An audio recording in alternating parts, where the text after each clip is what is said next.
They're like, I don't know the difference.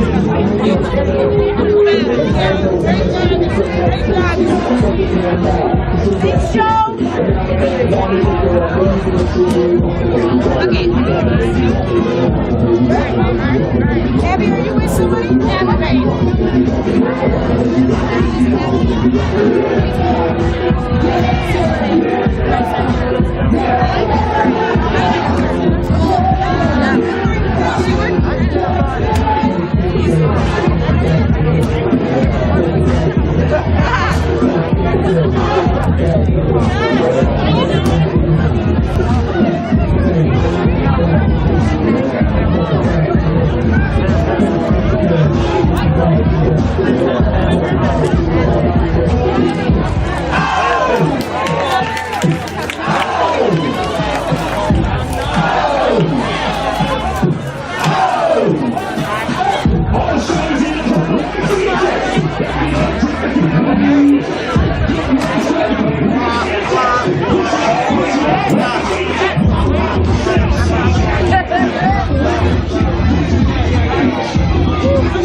I think the family was still chewing.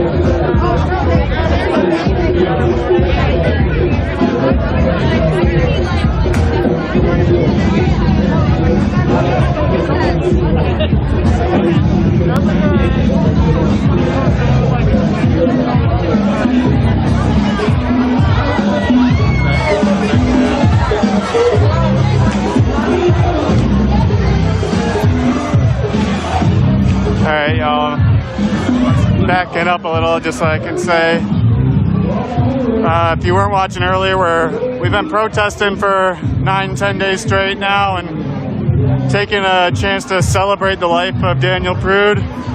At least 10 members of his family flew in from out of town today, spoke earlier, so watch, it's kind of hard to hear, but a couple of them spoke earlier, and now we're gonna listen to some more music, dance, and have some food. I'm gonna sign off and get in there and have some fun myself and get to know some more folks. We'll be back out protesting more. Follow Free the People Rock to get involved in justice for Daniel Prude and all those who've been killed by police, and demanding a better Rochester, so we could defund the police and redirect that money to community resources.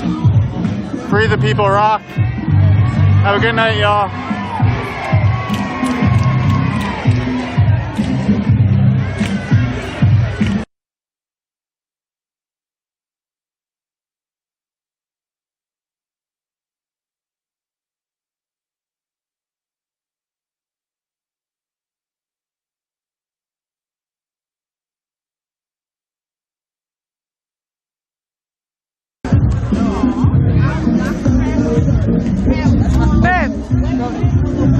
I thought it was. I don't know him. I don't know where anybody I do know is. Anthony! You walking down by yourself? I'm always by myself. No.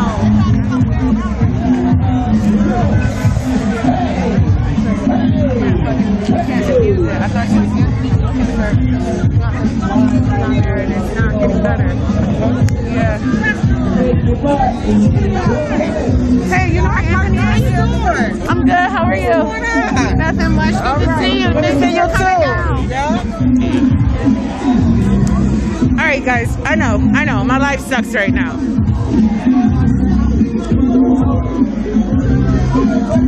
We got a little bit of something going on.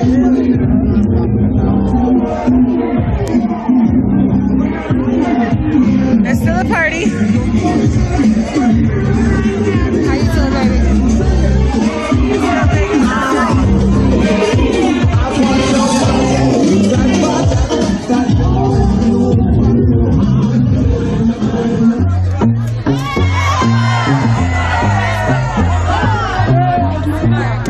Excuse me. I think it's good.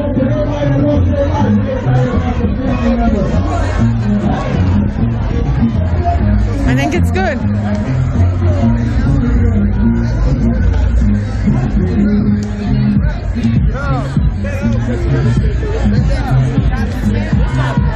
I seen it from the car. You guys fixed it? Oh!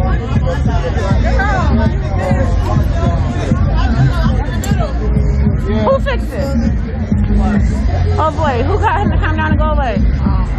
You don't know? Well, take whatever I can get. Hey, baby. Thank you. How you doing, man? I'm good. Thank you. I'm sorry to put you in some bullshit. Nah, you all right? I was so worried, and then I'm like, oh, he went got a gun. This is a beautiful celebration. We're just trying to have a good real. time. And he's just drunk. We turned down our music.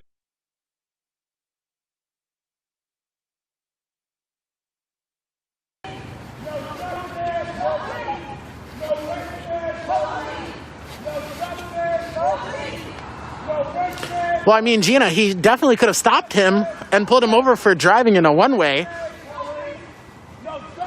That's something he absolutely could have pulled him over for. And swerving under suspicion of it being intoxicated, because that guy was swerving down the street, drove in a one-way for a whole block on a busy street. So, I mean...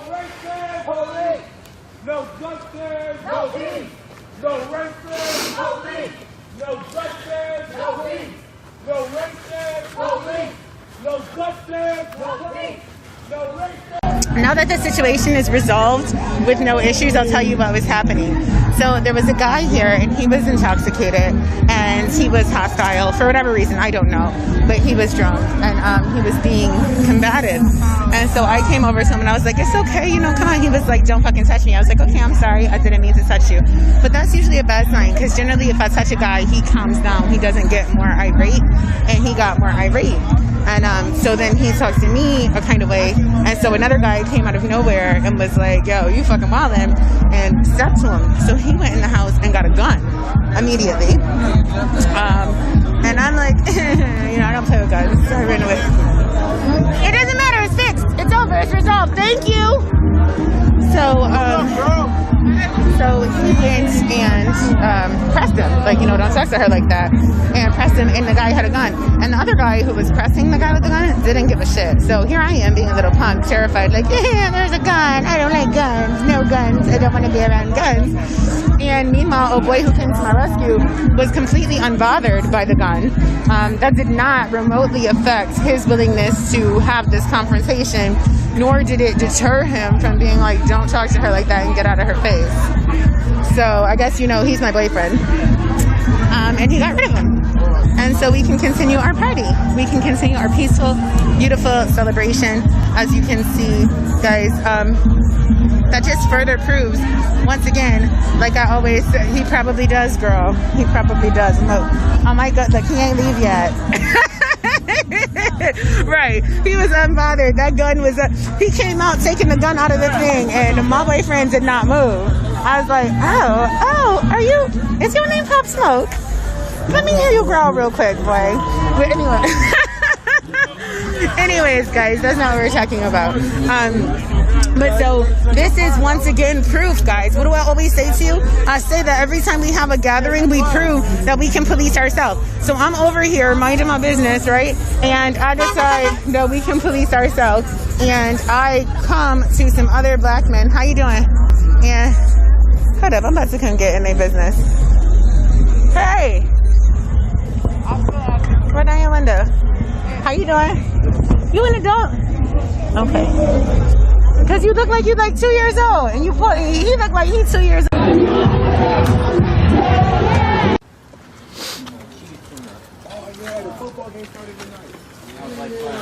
So for those of you guys watching, no, I have one. Just the cord. No justice! Because I have a battery pack. I just forgot the cord in my car. The charger. No justice! No peace! No Mom, don't call me when I'm live. Like, justice! No peace! No racism! Police! No justice! No peace! No racism! Police! No justice! No peace!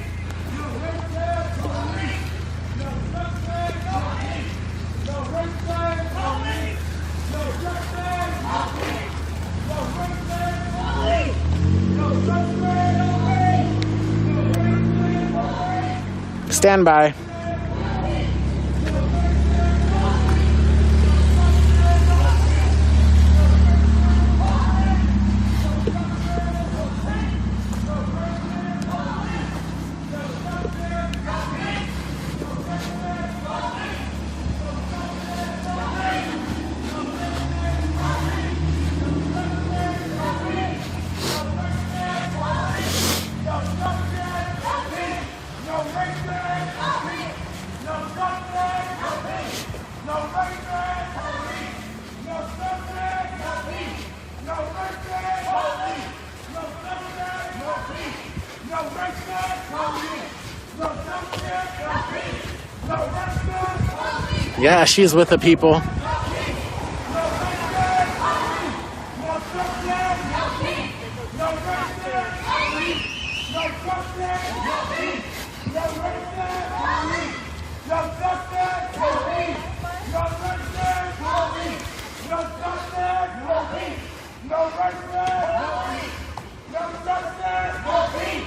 No racism! Police! No justice! No peace!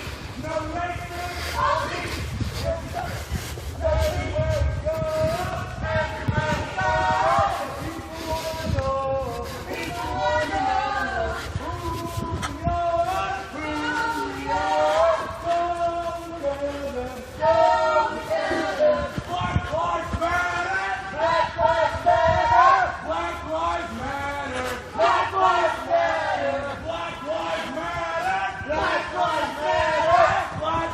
Yeah, she's with the people.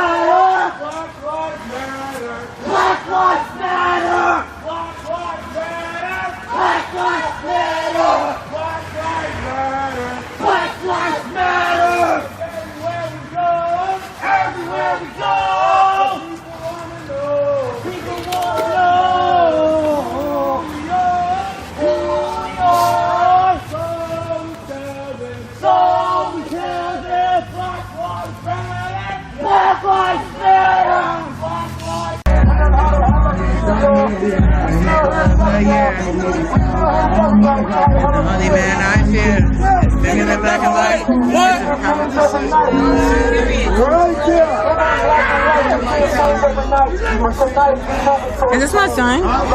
Is this my son? I think Kat is dismissing us. Come here, Kyle, come here. Is Kat telling us go home? Let me see your hoodie. Come here. Let me see your hoodie. That's the way. I said go. Turn it up. Let's go. Can we get this message, Oh, we can. Look, he's trying to show off his hoodie. He's trying to show off his hoodie. He don't know my life popping. I'm about to put his hoodie all over. I bet you my life better than yours. I'm just joking. I'm just joking. I mean, I show love. Black Lives Matter. What y'all talking about? Look, someone turned around. Let's see your hoodie. Oh yeah, you already know Black Lives Matter. Your swingers and Buddhists, Marxism, show love. She out here with us. You feel me? She out here with us. She out here with us. Every day she out here with us. You feel me? That's how we love. Daniel Bro, don't forget that. Come shot swingers, you feel me? If the DJ gonna have me do it myself, or what? Cat don't got no patience. She said, oh, woo! This is my son, y'all. I pull up. How you pull up, Cat? How you pull up? Hey, baby, how you doing? Brand new Lamborghini with the top bar. Pistol on my hip like I'm a cop. Have you ever seen a real nigga rock star? This ain't no good time, it's just a Glock. We started over. I pull up. How you pull up, baby? I did that. I don't like many rap songs from the day. That's our song, yeah. Come on, play it. Baby, Lamborghini with the top car. Pistol on my head like I'm a cop. Have you ever met a real nigga rock star? This ain't no good time, it's just a Glock. My God told me to pound and see what's with me. Better let me go today, baby. I want you to see these Chi-Town boys dance.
Don't forget Craig Hurd, June 10th, 2002.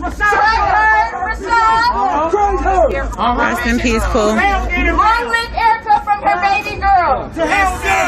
Hold on. And fuck Leslie. And fuck Leslie. What's up, brother? Peace. What's up, bro? Yes. I'm calling, take a knee for us. I'm calling, take a knee for us. Look at this. We're in the middle of the street. I'm not with the. I'm not a fan. I'll be taking my ass to the wall when we take a knee. How you doing?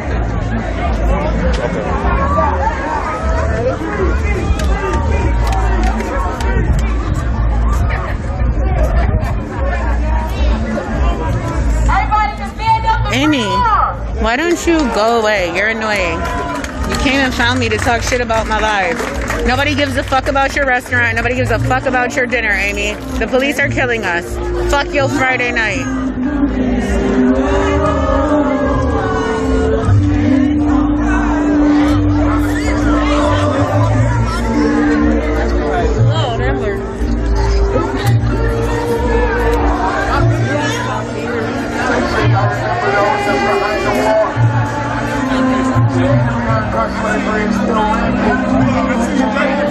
You want something to eat, love? That's all right.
How you doing? The whole trough of people up in there. They're like the police when they was sitting in a little cooler waiting for us. I don't know what that is. It's a collection of them now. How are you doing? You see this? Got crews out picking up garbage, making sure that it's not messy, dropping stuff off. You got the bike crew. They always hold it down. I tell you guys all the time, the bike crew has got it.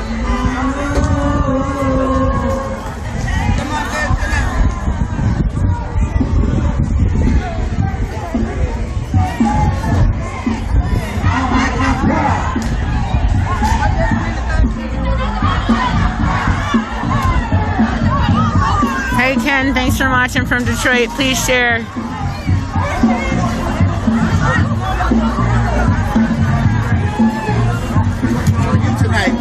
I'm good, how are you? What gives you the right to kill us? Nobody cares. Here's the thing. Nobody cares, Kim. Just like you don't care that there was an innocent man that the police murdered and you're still paying their salary, nobody gives a fuck about Karen's dinner. Her dinner's not more important than my son's life. That's exactly the problem with you. You're so entitled. You think that your dinner is more important than my child's right to live. You're disgusting. Hey Steve, thanks for watching from Canton, Ohio. Please share.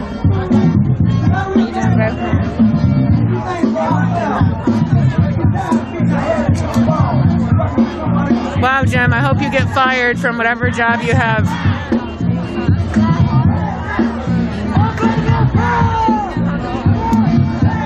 Yeah, it's kind of cool because when we come down, the people do come out. They eat with us. They fellowship with us. How you doing?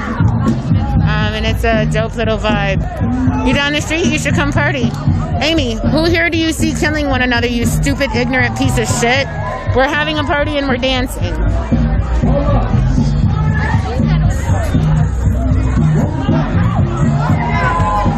Tacoma, Washington, thanks for tuning in. Please share this, guys. You know, the media is reporting that we're being violent and that we're throwing things and that we're doing all types of shit that you see we're not actually doing at all. We're just chilling, having a party, dancing, famous superstars out here. Drinking water.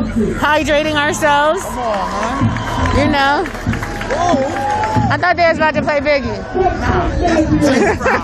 How you messed that one up? Give me all the chicken here, Pasadena, Timbadina. Yeah, exactly. Look at the babies. Look at the babies. Oh my God. We got beautiful babies coming down to celebrate the life of Daniel Prue. Hi guys. How you doing? You're so cute. The kids are my favorite, guys. The kids are always my favorite. You know why? Because adult humans kind of suck, actually. No offense. I know you guys are primarily adult humans. My boyfriend left, y'all. He didn't even say bye or nothing. I guess we broke up. How you doing, baby? You want to get on my live? What? Black Lives Matter. Tell them. How y'all doing? Black Lives Matter. Y'all got some food? Long live Daniel Prue. Period, Pooh. All right, guys. So, good night, baby. Thanks for coming out. See you tomorrow. I'm not leaving. I'm just walking around. So, you guys, you could see, you know, the point of the movement, and people talk a lot of crap about it sometimes, but the point is not just to come to people's neighborhoods and take over. It's to actually fellowship with the people in the neighborhood. It's to talk to them. It's to eat with them. It's to interact with them. It's to be like, hey, we love you. You matter. You're important to us. And oh, it looks like the party might be over, guys. Oh, it's not over. Like, you heard that? It's a quick. Oh, somebody's pulling out. It was a quick announcement. No, it's not over. Black Lives Matter. They're not playing over here.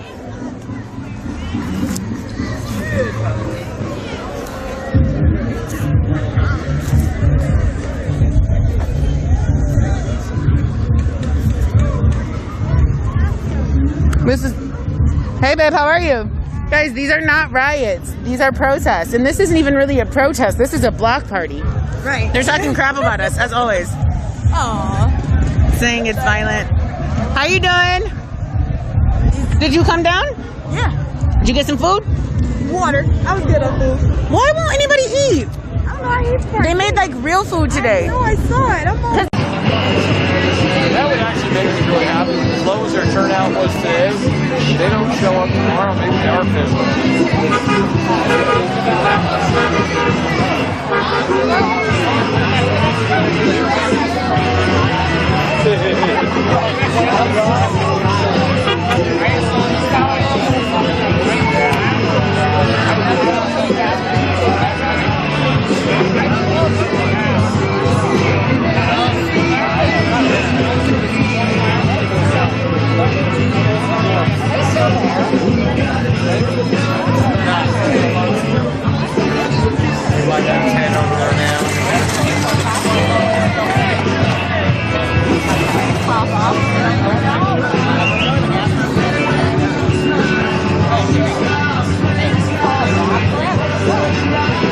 That's the group that's down the road when they come here.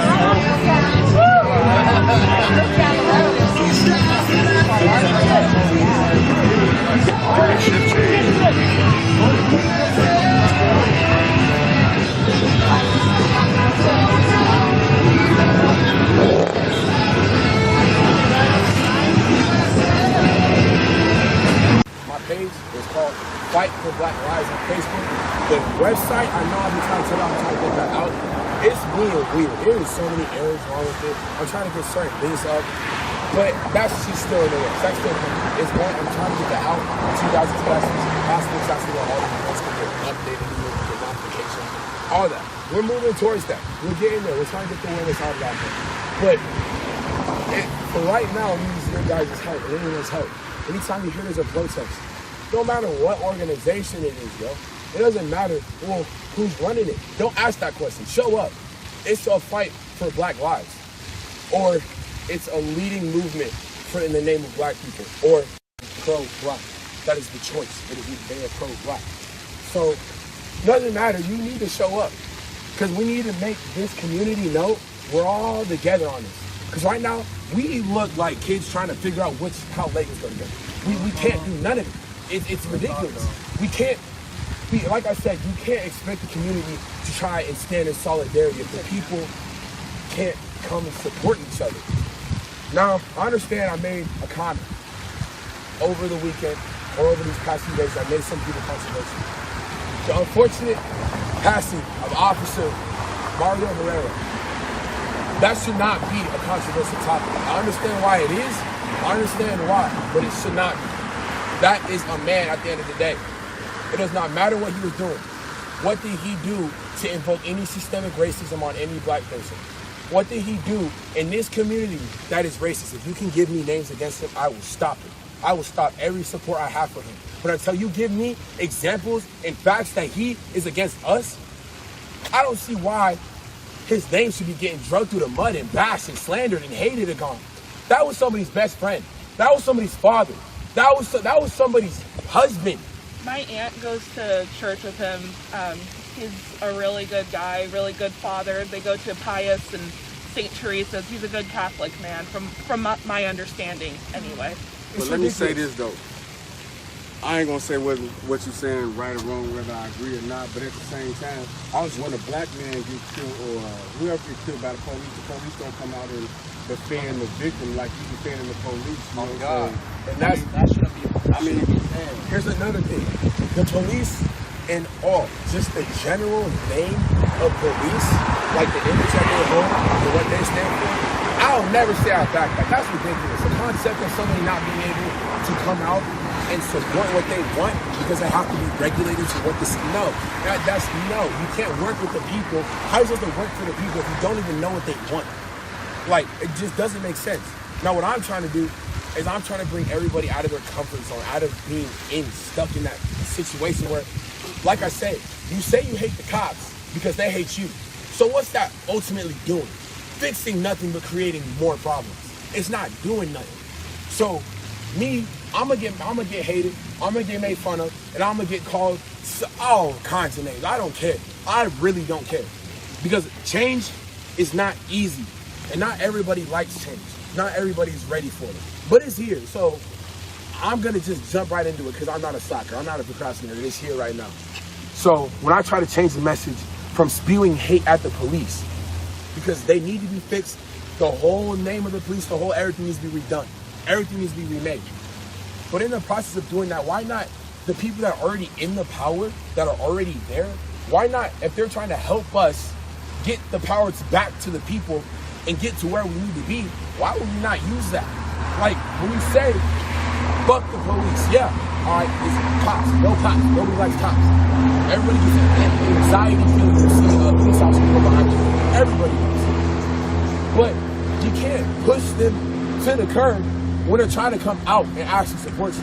Because what about the ones that are in the system, and when all this started coming up, they were standing with us? They're getting silenced right now. And they are the ones that have the power in the system already. But you know what? Let me interrupt one more time. I know, I'm going to just be honest with you. He'll still be alive if he would have retired, if he would have stood up and protested and went against what we went against. He know he's there every day. So what we seeing from the outside, he's seeing from the inside. He knew that the police was corrupt. He knew that some of his co-workers were killers. He knew that some of his co-workers were civil rights. That's a cop waving by. Violators. So in my opinion, he should have stood up and retired. You know what I'm saying? He should have protested or whatever. You know, he should have been out there. I agree with what he's saying. You understand what I'm saying? How you gonna stand out there with if you're not racist, how you gonna stand out there with a racist police department? You understand what I'm saying? Yeah, when they become police, they got like a code of ethics, a code of honor, they take pledges, this and that. They all in violation. You know what I'm saying? Because you know, if they co-defend, if they co-work, whatever, if they do something, anybody, bro, they ain't supposed to, especially something like murder. You know what I'm saying? They're supposed to stand up and racism, and that's against the Constitution, bro. So by them being silent, you know what I'm saying, they make them complicit in the crime, bro. You know what I'm saying? So they guilty, all of them guilty, bro. I'm gonna be honest with you. So if he would be alive, bro. If he'd have did like we did, like we standing up, protesting and going against it, he'll be alive, bro.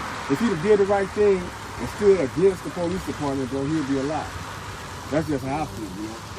I agree with that too. Now, yeah, all of them. Yeah, all of them. You know, I think what Alex is trying to say is the entire scope of the police, yeah, but that doesn't mean an individual. He's not trying to say that when that guy was trying to run us over tonight, was harassing us, everybody looking back for the police to help us. That's another thing, though. Let's keep going. We don't need them. What did he do? When that guy was violating all them traffic laws out there, and they just passed laws in the city of Lincoln to prevent, like, harassing people because of their race and color, that police didn't do nothing. You know what I'm saying? That man would have started shooting, we'd have been dead. If he'd have ran us over, we'd have died right there in front of the police on camera. He ain't protecting us, bro. Let's just be all the way 100 with it, bro. On that is when the man started driving, and I saw him the first time. And he sped, he literally, the cop car right here, and the man right behind him. He went up behind the cop car, drove in the side of it, cut the cop car off. Right, all of that, bro. Stopped, turned the signal on to go this way. It's like, nah, I'm gonna go this way. And what the police do? He didn't do nothing, bro. The thing is, I know LPD itself broken, bro. Like, I myself am a victim of it. There's been an incident. I'm already in the system because of this. I get pulled over, left side. I have my light-skinned friend who was driving the car, and I had me in the back seat. And I have my two white friends right here. This white friend right here has drugs right here at his feet. Right here at his feet. I'm sitting in the back. There's nothing on me. My friend's driving. He got nothing on him. We're just chilling. We get pulled over. Cops asked to come search the vehicle. I'm like, all right, sure. I don't got nothing on me. I'm not acting suspicious. Gave him my name. I was compliant with every single rule. No deviation. No, fuck you. What are you doing? What do you want? Like, I was just right there, right? Now you go to my other friends. Whoa. What are you doing? What are you doing? Like, what? They get pulled out. They see the bag right by the passenger's feet. It's by the passenger's feet. They pulled it out. Put out the scale. Put out the drugs. Put out everything. And you know who got hit with that? Me and my driving friend. You know what? They got hit with a warning. They got taken home that same day when everything confiscated and was like, all right, yeah, okay, so here's what your child did tonight. We hope they don't do this again. Please stay safe. What I got at my house, I pulled up to the car. He was high. He couldn't comprehend. He couldn't talk. He couldn't walk. I couldn't send him home. We're hitting him with charges. We're hitting him with attempt to sell. We're hitting him with possession of marijuana. We're hitting him with, I got hit with 3 charges that night. 3 charges, right alongside my other colored friend. And you come over here to my white friends, what they get, a warning? A warning? It was by his feet. I'm in the back seat. Why am I getting hit with this? I'm compliant with you. And some of the people out there who are like, well, some of the things that happened to the black people that died, if they would have listened. No, it's not if they would have listened. It's not. If you would have listened, it would have made a cop that much easier to kill him. That much easier. How long do you have to listen to something that's not giving you the right thing? How long do you have to listen to the wrong thing and act like it's right? When I said I'm with the police, does that mean I will stand next to them, shake your hand, hey, yeah, you're a cool dude. You're wearing that badge makes you feel comfortable. No, never. But if they're there and they're in there and they can push regulations for us in like the higher corporation system that but they're not doing it. Let's just talk about the reality. They're not doing that, bro. What you talking about? I had a meeting with them yesterday though. You just saw what he just did when that guy was killing. That's what I'm saying. I don't know where I stand because that's why you just saw that yesterday. Bro. I had a meeting with him, but yet today, that's the same officer I had a meeting with. I saw him. Listen, bro, that car came right on the No, that's what I'm saying. I don't know what he's thinking. I don't know what is in his head. That's what I'm trying to say. I don't know where I stand on that now. Because after yesterday, I thought we were on the same page. You know, we were going to work together. And now I see him just stay there, idly by as a car. You could have just got killed. Yeah, like we all could have died. That's they wouldn't have did nothing, bro. I don't know where you saw that, bro. I don't know what to do, though. What more do you need to seeing is believing, bro? You just saw everybody y'all saw with the police just let that car violate a lot of traffic laws. Not only that, that was basically like terroristic threats, bro. That man was threatening us, bro, to do bodily harm to us, bro. It don't take no more than that, bro. It's just like when we out there in the cars try to run us down, bro, you know what I'm saying? They're not protecting us, bro. And the sad part about it is, you know what I'm saying, taxpayers, bro, we pay their salaries, bro. You know what I'm saying? The government don't pay their salaries, bro, taxpayers pay their salaries, and they're not protecting us, bro. And I ain't even talking about like a color thing, you know what I'm saying, bro? Because it ain't just black people out here. And you saw what he did. He didn't care about the white people, he didn't care about the black. He didn't care about nobody, bro.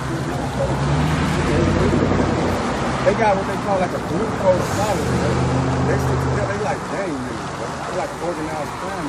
I actually have a doc on that. That stuff is real, bro. The police, and this, I came around Vegas and around Vegas. The police system is the biggest gang in America. We're not in it. The people who are not in the police are not in it. And if you try to act like you're cool with them, yeah, they'll be cool to your face, but when it comes time down to when you actually need them, where they at, they're not gonna be with you. And I guess this is just a slap in the face, a little quick remembrance. I'll take this. This is a little remembrance. I can't try to help the police, bro. In this case, they're too. They don't need your help. They got the lawyers. They got unions, bro. They don't need. I gave them a chance, to be honest. I gave them a chance to stand with us and work with us and try and stand with our voice. Had he have tried to do something, maybe it would have helped them a little bit. But now that I just think it's clicking with me slowly, that like. You could have just lost your life, bro. Even LPD, and I guess I almost got lost. But they want you to feel sorry for their fallen comrade when he just put you in a situation where you could have lost your life, bro, because of his indifference to liberty. He was deliberately indifferent to that, bro. They want us to feel sorry for their fallen comrade, bro. I mean, it don't work like that. So from now on, moving forward, the police are my fault. That's just how because like this is my thing. I saw that. That's all I needed to see, bro. That's all I needed to see. That's all I needed to click with me. I'm from Oceanside, California, and my mom brought me to Nebraska for a better life when I was 3 years old. And she saw all the things in California that was bad. She didn't want that for her kids. And we come to Nebraska, man, it's the same thing. But there's like, I'm living in a little town in Nebraska, and I'm Hispanic, and I mean, everyone around me ain't my color, you know, and I feel kind of like, some people call me Indian, you know, some people call me Mexican. I'm Puerto Rican and I'm Mexican and I'm white. I'm mixed. I don't claim a race, right? I'm a human being, but I respect every human being, you know? For peace, peaceful people. Everyone's a person. Plants, earth. Man, it's human. It's human. That's what made me get caught in that message. I tried to make it to where I wanted to try and see what it would be like if I could open it up to them. And then I realized once you let people in, if they're still against your message, they'll act like they're in with you to get there so that they can mess you up from the inside. So now, like I said, no more police in my agenda. They are not going to help us no more. When it comes to roadblocks, when it comes to any of that, we're going to be taught and make sure they're not with us. Is that ridiculous? I sat and talked with that man. I sat and talked with that man yesterday. The man, I was in that police car. Oh, you know? Yesterday, I sat in an office and talked with him yesterday. He's still back there. Yeah, I'm gonna go talk with him right now. I sat and talked with him yesterday. I have to say, and the thing is, if there's a white person, I drive off, bro. He'll gun me down quick as I drive off, bro. Some people park right behind my car, bro. He'll gun me down as soon as I, you know what I'm saying? Like, they don't care, bro. I don't think that's that cop. He drove by waving. He left. Was white, and I'm Hispanic. Yeah, that's a black car down there. Black car. Oh, my bad. I thought that was no, you guys didn't see him drive by honking wave? I saw him drive by honking wave. Yeah, I saw that. The thing is, that's what I was about to say. When I talked to him yesterday, it was a meeting with me and one of the other fellow black leaders members, and not met like young social history supports black and the two officers. The captain of police is sub because the actual captain of police has corona, and then the other officer right here that was just there. Now, what they were doing is they were talking to me, and we were talking about how we can make the people safer, how we can move forward, how we could do this better for the people, how the people can be safe moving forward because of cars, because of this, because of that. They're always pushing me to stay on a damn sidewalk because they don't want a car to hit us. They're like, well, let me follow you so I can make sure a car don't hit you. What just happened? What just happened? I try to stick with him. I love that. I love that. Energy. What happened today? What did I miss? But it was just walking down. Somebody tried to harass us. And he was yelling something. Police say wasn't doing nothing or anything. But that's really about it. And for that officer to come and talk to me before this, even before this, he came and talked to me, was like, yeah, so you have a small group tonight, so if you can keep everybody on the sidewalk so I can make sure you guys are safe, I'll tell you, you know, make sure nothing happens. You know, if you were watching this, you saw. You literally saw it. It was right there. It's not like it's just like overreacted. The dude was yelling at us as he was driving by. Like he said, how he drove by, rolled down the window, put out a gun out the window, we're all dead. Yeah, just like that. I watched him slow down and everything. I was watching the stream before I got out here. And he rolled like he swerved through that shit and like slowed down and like he spun around about maybe twice. He spanned the block like 3 times. He spanned the block like 5 times. With the police, yeah. And I saw him up there, but he never spun again. Yeah. And what did the police do? Nothing. The police didn't honk his horn. He didn't do nothing, man. So maybe now this will bring the people up. I'm not gonna work with the police no more. So you know I feel uncomfortable. I'm not working with them no more. All right, this is a community because the community is the only thing that can have the community at this point. Fuck the police. We have to redo that completely because they are not gonna work with us at all. You've tried. You've tried a lot. I gave them the opportunity. I've been doing this ever since I started the movement. I've been trying to work with them. So now I'm done with that. That's cut. So we are not doing that tomorrow. We're gonna start working a lot more with pro-black because they're already pro-police, and I like that now. So we're gonna start working with Omaha and trying to get them to come back down here. Because like I said, if you're watching this here in Omaha, tell your Omaha people to come down here and support us. Whether it's me or any other organization, they come and support us, please. So with that being said, Saturday, the big unity event down in the Haymarket starting at 2 o'clock. Show up, call everybody because everybody's gonna be there. It's not, I'm not leading that, but I'm helping run it. That's not fully my thing, but there are other people there that I'm going to be running it alongside. So I encourage you to show up. What? So, hold on, let me do it. I'm going to show everybody here. Oh, my phone's dead. Okay, so I'm going to show it. Basically, it's an all-black unity day where they have certain times and schedules. There going to be multiple different marches. There's going to be a march towards here at the Capitol. We have designated speakers who are going to speak here. Then we're going to go down to the courthouse. We have speakers who are going to speak there. Down in the Haymarket, we are going to have events going on for other cultures and other people. There's a lot that we have packed into this day, starting from 2 o'clock, going all the way up until probably around 11, 11-ish, somewhere around there. And don't really have enough to go later. Let me say one thing. If you go on my page, I have the flyer up on my page. It's Fight for Black Lives. Like I said, if you need it, I'll show you. But there's a flyer that will explain more in depth. And I know there are also other organizations out there that can probably tell you a little more information about it, like Pro-Black or Black Leaders Unity. You can go and try and get in contact with them. They can probably explain it a little more to you. I know I'm going to try and explain it on my page. But that's how it's got looking forward. Okay, you said you had an understanding. You said what? You said you had an understanding of the police. We had talked a lot at an agreement, right? Yeah. Now it was similar to like when they first started the Black Lives Matter, like protest at the courthouse. When they had an agreement with the mayor and the ladies out there, they told them y'all can stay out past person. I remember that. I was sitting right in the front where he said, okay, we'll let you guys protest as long as you want until 8 o'clock. Then, we'll start shooting at you. So what happened, bro? I would say they let them shoot at me. Shoot at me for protecting my rights. And then they got found not guilty of excessive force, bro. And everybody saw them slam them girls head into the concrete. Stick the dogs on them, shoot guns, and you know what I'm saying, bro? But they still they violated the agreement like they did with you tonight. And then they got found not guilty, bro, of excessive force, bro. So it's just like that. I'm trying to say, I'm not telling you to be like anti-police. I'm not telling you to stop trying to work with them, bro. But I'm telling you, they got to be held accountable, though, bro. You know, that's all I'm trying to tell you, bro. You know. So, like I said, I gave them the fair opportunity because, like I said, my message for why I gave them the opportunity in the first place is because I believe everybody has an income to be on the same page. It's not that hard to do. It's literally a choice to disagree with something. It's not that hard to go, all right, yeah, I understand, come on the stage. Everybody who tries to say that they are supporting us, it's easy to just say you do it now. It's so easy to be like, yeah, I support Black Lives. Turn around and you're making all these racist comments and racist slurs like it's nothing. And you're doing all this stuff like it's nothing. So I guess I wanted to look past that and hope that not everyone was like that because I wanted to try and have a voice and have a power. I wanted to see that not everybody's really as dark and negative as everything was, but It just is. It's shitty. That's just how it is. This whole entire system, it's just that.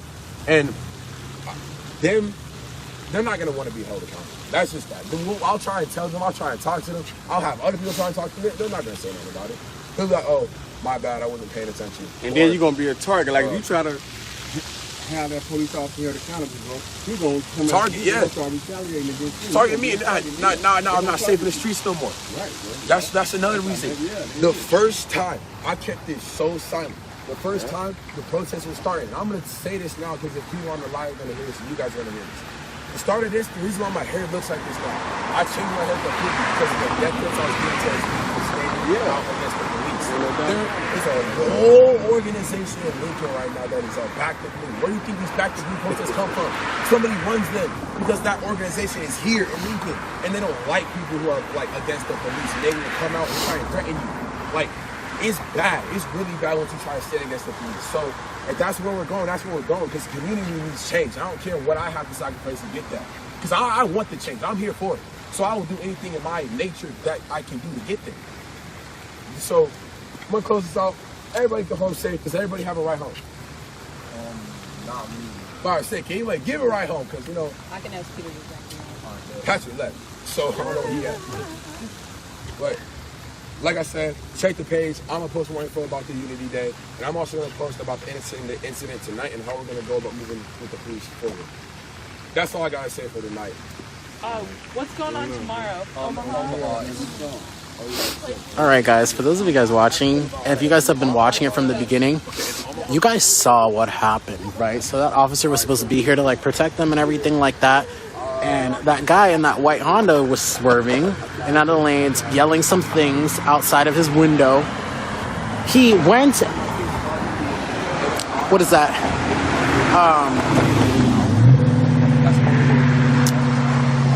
Like, is that 17th? South 17th Street is a one-way that heads north. That guy turned left on L Street and went south on a one-way that goes north to come back around. And went down there and like followed them. So pretty much like the guy he turned the block like 4 times, antagonizing the group, swerved behind the officer who was parked. The officer was parked. He swerved around the officer and was like literally like flipping U's and all that stuff, and the officer kind of just like watched him and didn't do anything.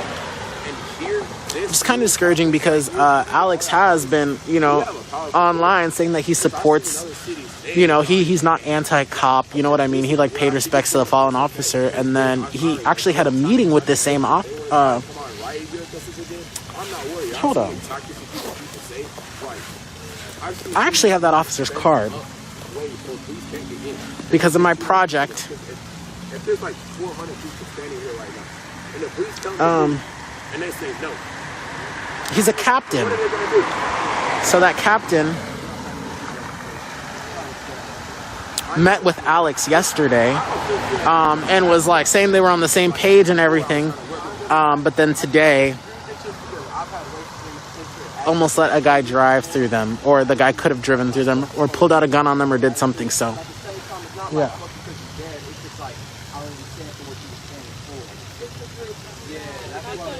I mean, you guys like rewind and watch the live from that. It's kind of towards the beginning, so formulate your own opinion. But that's pretty much what happened. So it's currently 9:38. Thank you guys so much for watching this live. I'll post a tiny recap. Like, it's going to literally be just a couple seconds when I get back to the war room. But thank you guys so much for watching this live. Be sure to share this stream. Like and follow the page if you don't. Support the stream by Venmo or Cash App at Quantum Creations to help us continue broadcasting these events. They're doing a group therapy.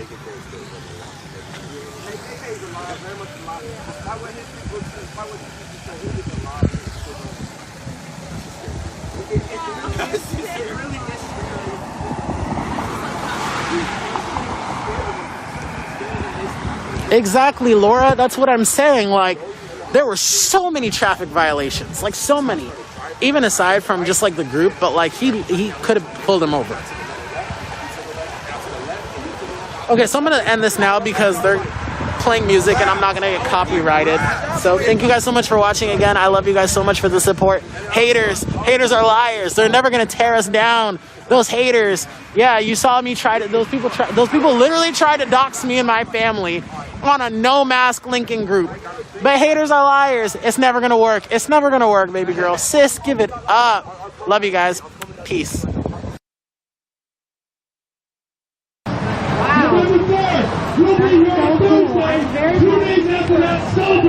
I'm really proud of you for being aware of that. Like everybody else in the USA. You're so annoying so congratulations.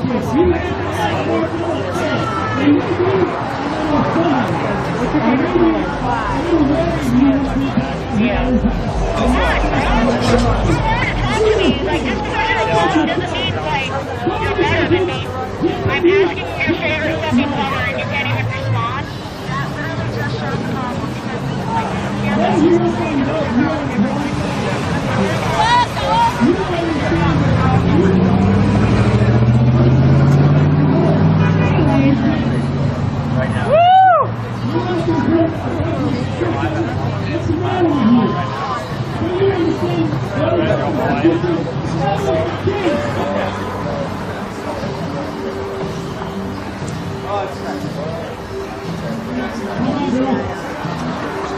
Hey, sorry, when I talked to the group this morning, I didn't want to be there. I got yelled at by customers. But I still talk to them and did my job. Guys, on our side, we're big fans. We pick up everything we can. We're going to regardless. We'll make it harder on these police staff to come back to us. Like, you get to choose them, you know? Like, I understand if you get fucking chosen to be a cop and, like, you're, like, 19 or it's in your family or some shit and you're, like, influenced. Like, people aren't supposed to be doctors and shit. But, like, you don't have to become an actor just because you have a badge and a gun. Like, your authority doesn't make you any different than anybody else. It just makes you what everybody else is like.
Willie, what are you referring to specifically?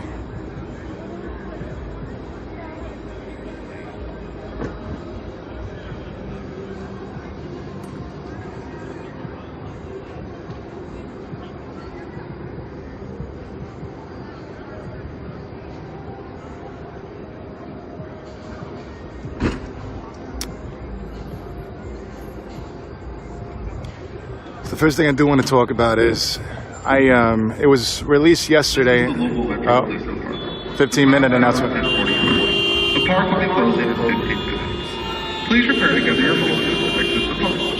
Once again, the time is 10:45, and the park will be closing in 15 minutes. Understood.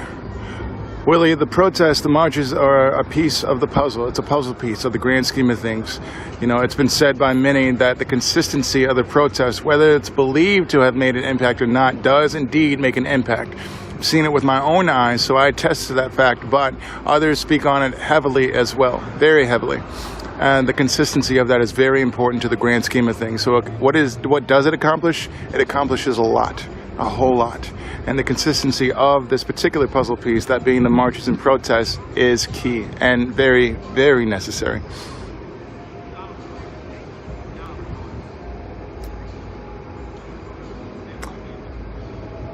So what I wanted to talk about, the first thing was that I did see the video from the Viking who seemed to be angry, or seems now.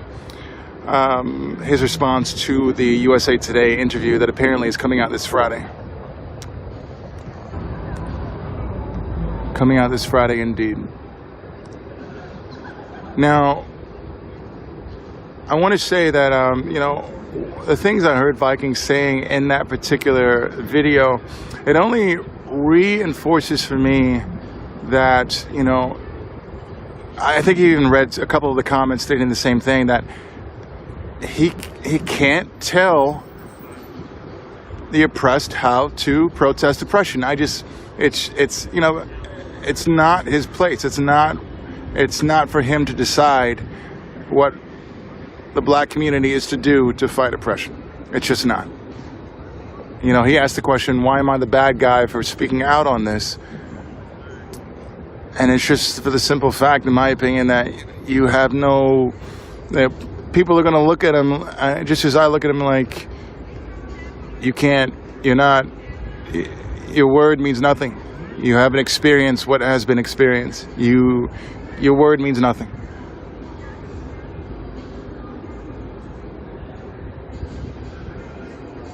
Yes, tomorrow. And if you all haven't seen that particular video, I do encourage you to look it up. I think it does come up either the first or second, maybe third video if you do a YouTube search for, you know, Angry Viking or Team Viking, who was in the interview with USA Today. So this is an interview between the Viking who seems to be angry and Grandmaster Jay. It's been said that tomorrow is going to be the releasing of the interview itself from USA Today. Now, both members in the interview, that being Grandmaster Jay and the Viking, were recording. I'm sorry, Grandmaster Jay was recording the interview, and then the Viking went on YouTube the next day and talked about it.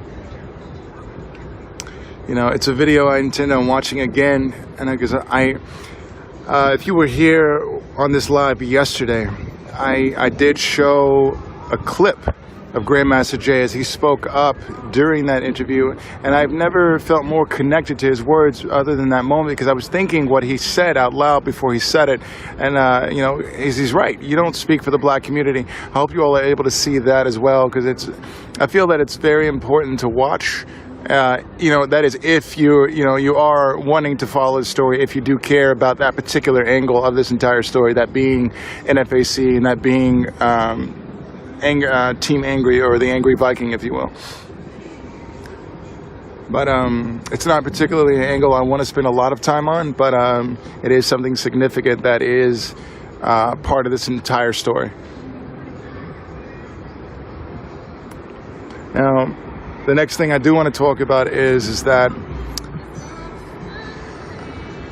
actually I'm gonna stick with some suspense. I'm sorry, I was gonna say it, but I'm gonna stick with some suspense. I apologize for that suspense. It was a bit impulsive decision right now, but I'm gonna stick with some suspense. So, my apologies. Look forward to seeing you all live tomorrow.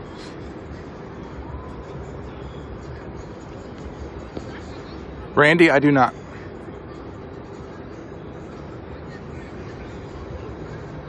Can I speak on if I think the protest is helping or hurting Breonna's chance at getting justice?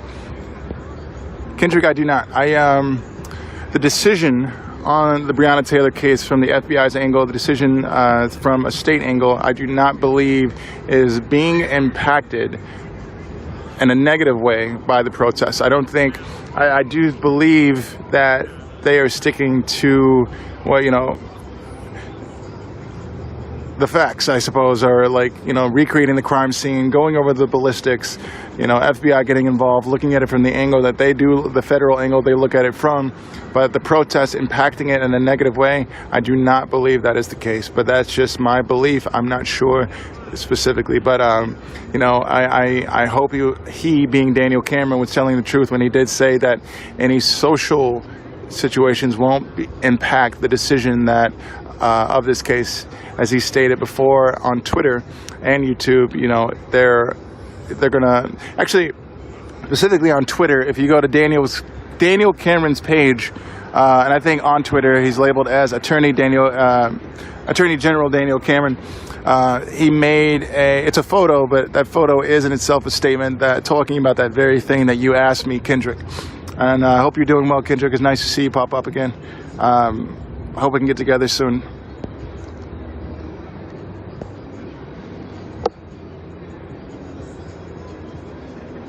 I feel you on that, Lenore. I truly do, and I definitely respect that decision. It's in a sense, it is a waste of time because it's a lost cause. He thinks he can speak up on the black community, it's just that is in itself a lost cause, and I understand why Grandmaster Jay left that particular interview because he saw it, he felt it. It is a lost cause, as he said, and I quote, "I was with him until that."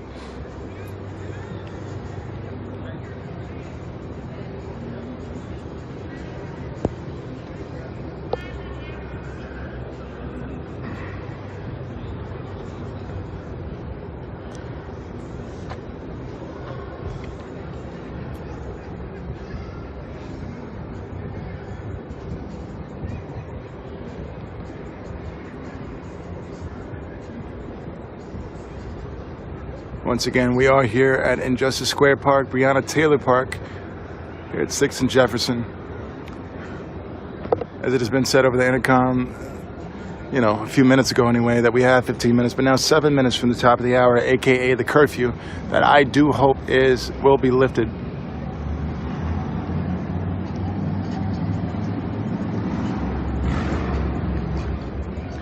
So the next thing I do want to talk about, and rather excited about this. I've been spending my days doing research and, preparing for this. But next week, I can't say particularly which day next week, maybe Tuesday, maybe Wednesday. It has been said that I've been given a green light to sit down and interview soon-to-be Chief Yvette Gentry. So that will be a special Facebook Live coming up as I've been given that green light. I'm looking forward to that, and I'm very excited about that. Very excited.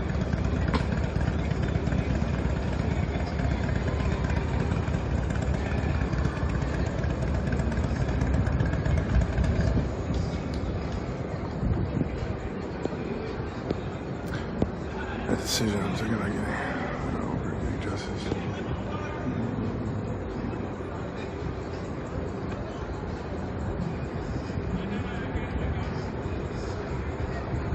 Understood. Kendrick, I would have to think about that question a little more in depth. I'll get back to you on that. But I appreciate your question, definitely.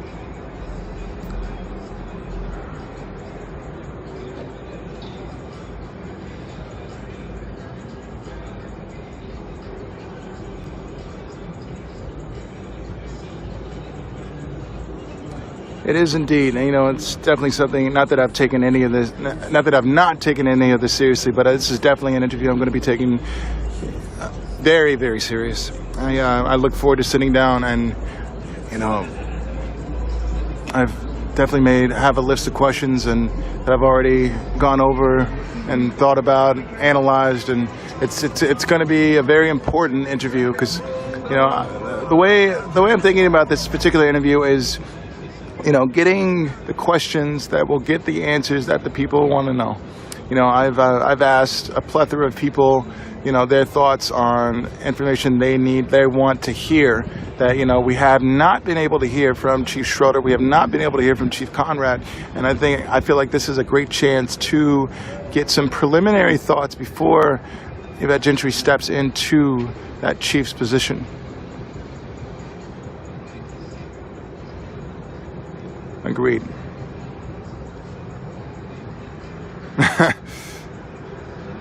I may be leaving that question out, Keith. Just maybe.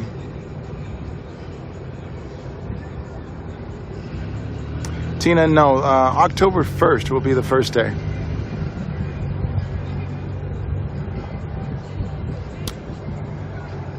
If anyone can find the link for Christy, Christy, I'll definitely look for it if it hasn't been delivered to you by the time I get stationary. But if anyone has or can find the link, please connect it to, Christy.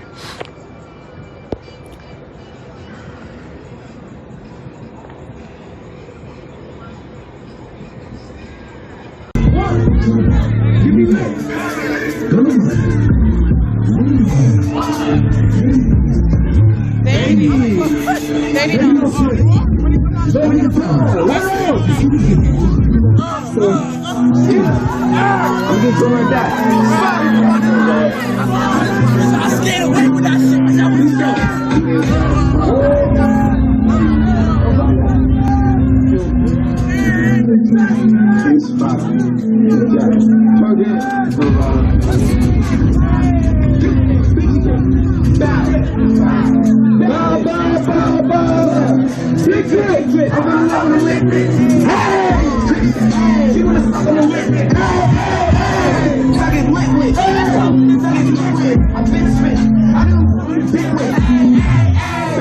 They loving the style. Give me the alley, give me the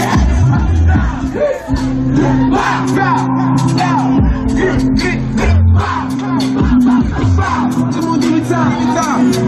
Straightforward, I don't need a line. Ask you to watch the free time.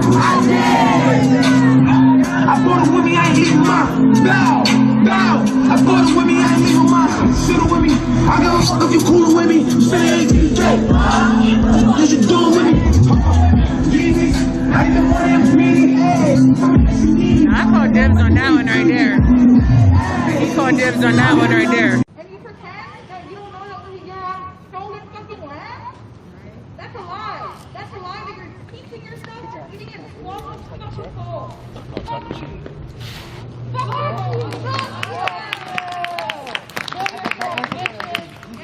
That's all I had to say. Fuck the police, and I'm not gonna go anywhere until you go somewhere.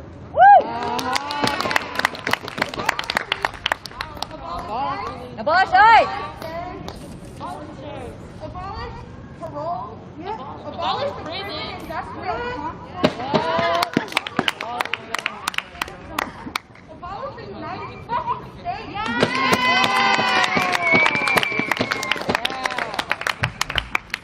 Superman here.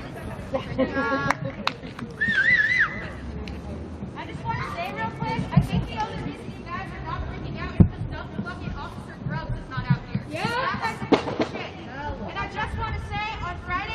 mass arrests, it's because you guys were fucking embarrassed that we did a really good job coming out on Monday. And when you guys didn't respond quick enough on Monday, nothing fucking happened. Nobody destroyed shit. Everything was fine. But you were fucking demoralized because you didn't come out quick enough. And then Friday you took revenge by beating the shit out of everybody. And particularly you targeted Denzel. Just want to say love you.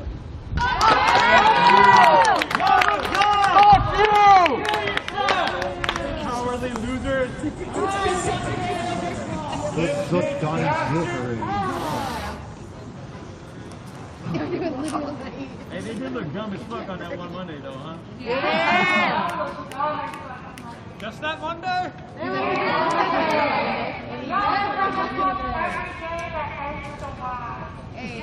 Watch out, 50 people in the streets and 500 cops on a helicopter.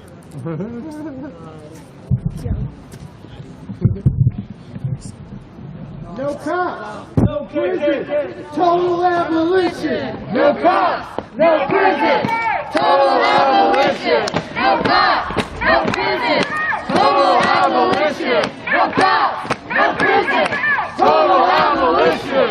No cops, no prison, total abolition. No cops, no prison, total abolition. No cops, no prison, total abolition. No cops, no prison, total abolition. No cops, no prison, total abolition. No cops, no prison, total abolition. No cops, no prison, total abolition. Anyways, I'm just being clear over here, it's fine.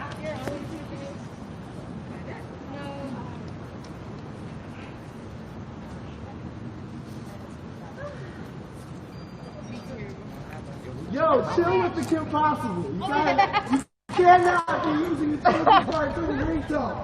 Jesus Christ. We go.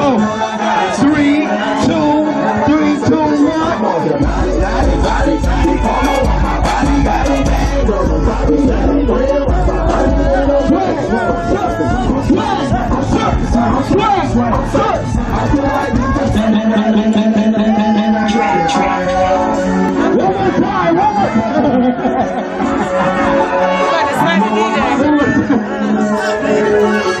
We gonna go back. It's raining shit. I don't know if we do this, but fuck it. Yeah, Judge. This is my last one. Still fine, girl. I love you when I was choking.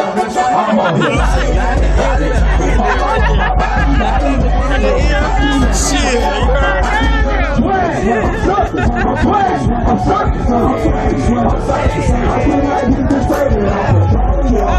Like, what the hell, that crazy?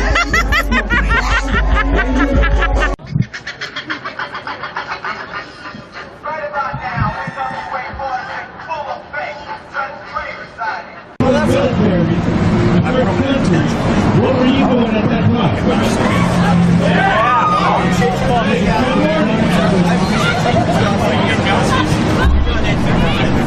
What's that? Well, this is also Cinder Ballard, and his favorite color is black, and he's dancing in black.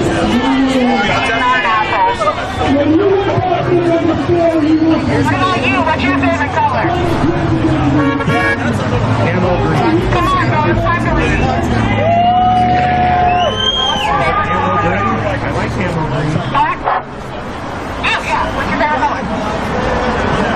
Yeah? Yeah. Alright.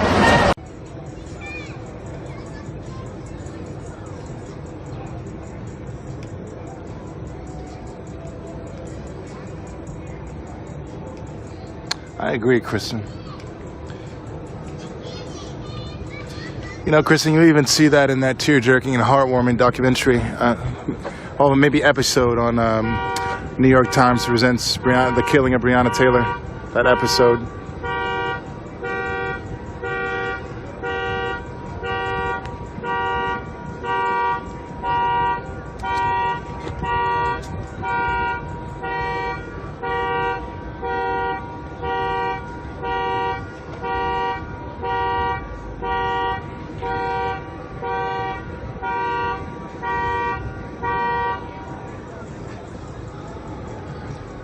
Diana, I do not. We got regular shit we doing. But obviously, y'all doing something that's making all these people do this.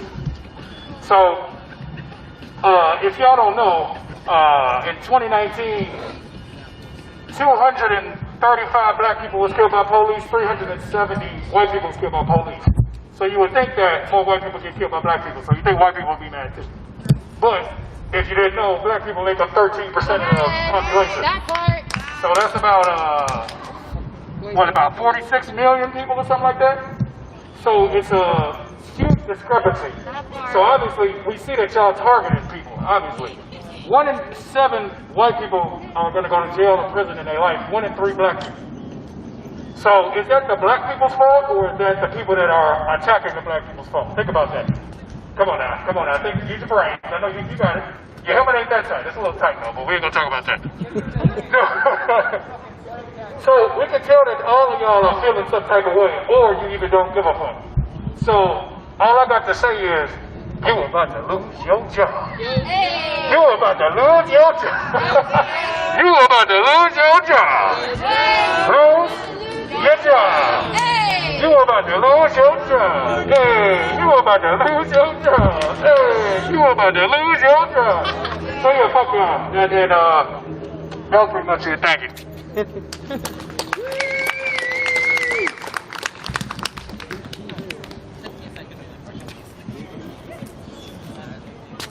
And I'm going live and you're already live.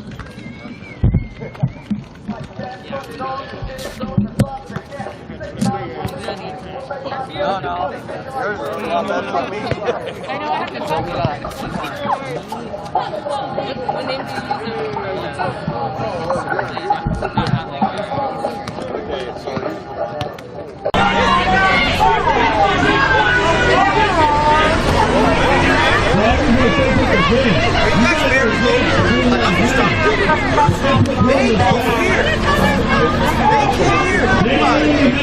You want to get all uptight? They came here. I didn't ask them to come here. Hey, how you doing? No, I'm just saying, you know, I mean, they want to come and start shit, and then when shit happens, like, oh my God, get us like shit! Hey, I was going to win my influencers a couple of minutes, but I had this one out already.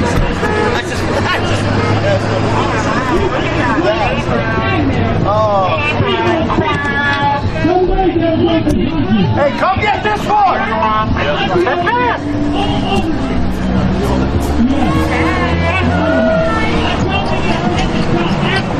Hey, come over here and get this one!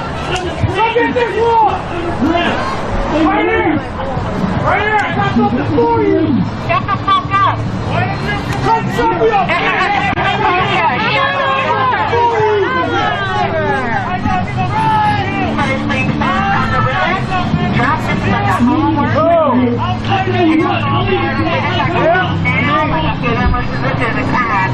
You can't hear us! We didn't ask you to come here!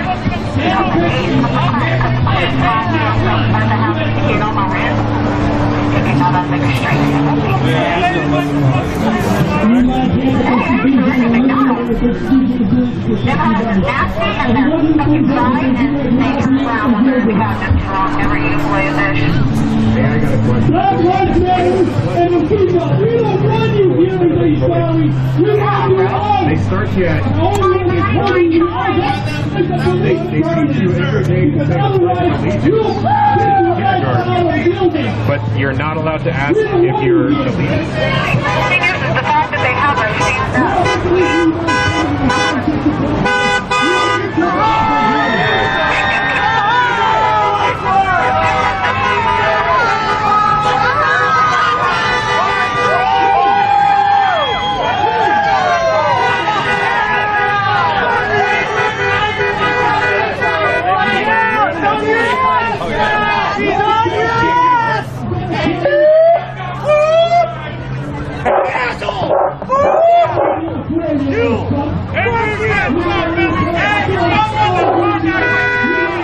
Nobody here said black lives don't matter. They absolutely do matter. So do white lives, and Asian lives, and Mexican lives. All lives matter! All lives matter.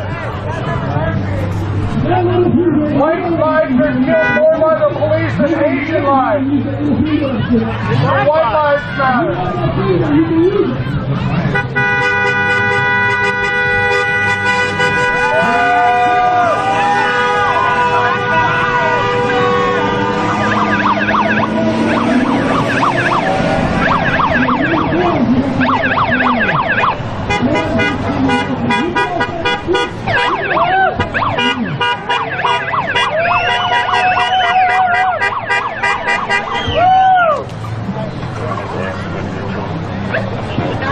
Trying to tell you that Black Lives Matter, they're not supporting you guys. At least that's what I'm pretty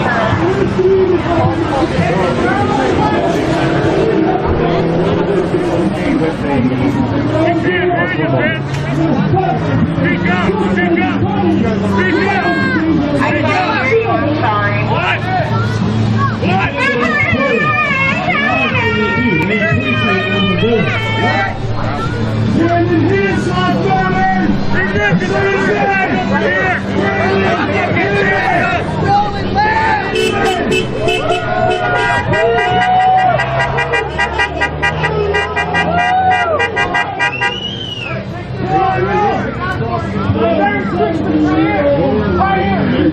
That's why I keep I don't want you to be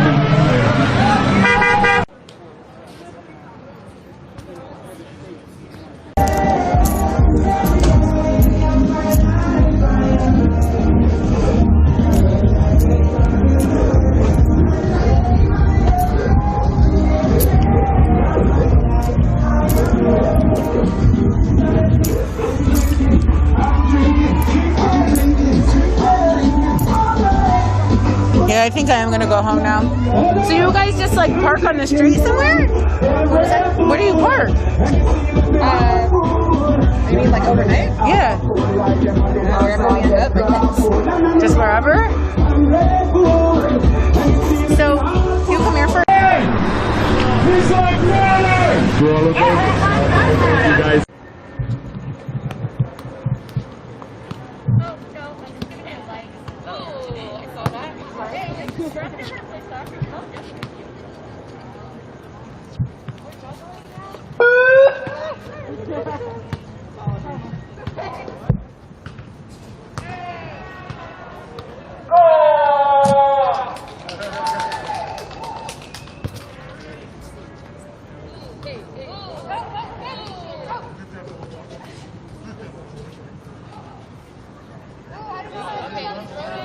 Guarding I don't know what they guarding. They just standing there. They're guarding the entryways. I mean, they guarding the entrance, but niggas don't even give a fuck about that. Well, they think they do. Yeah, exactly. Yeah.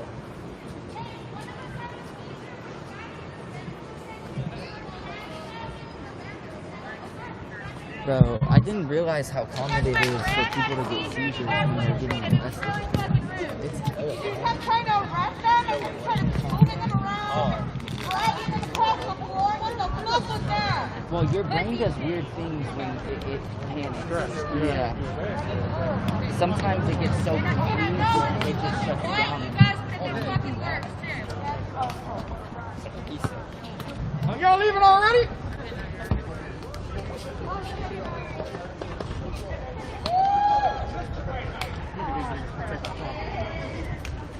Damn, man. I know you. Yo, I know somebody is that alright with you guys? Right now, bro. They're missing out. They're missing out on mass. They don't get any out.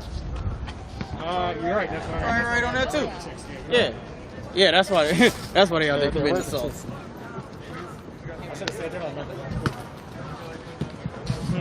Should have talked about how they commit more crimes than they solve. Oh yeah, definitely.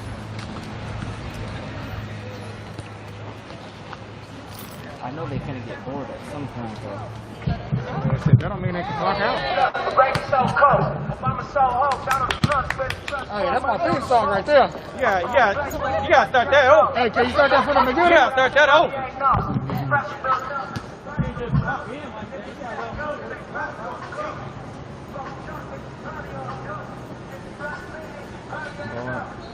No, It is not the sheriff's department. Every day. It is the downtown police. You're gonna probably get smoked, nigga. You gotta go back to fuck Donald Trump. Fuck Donald Trump.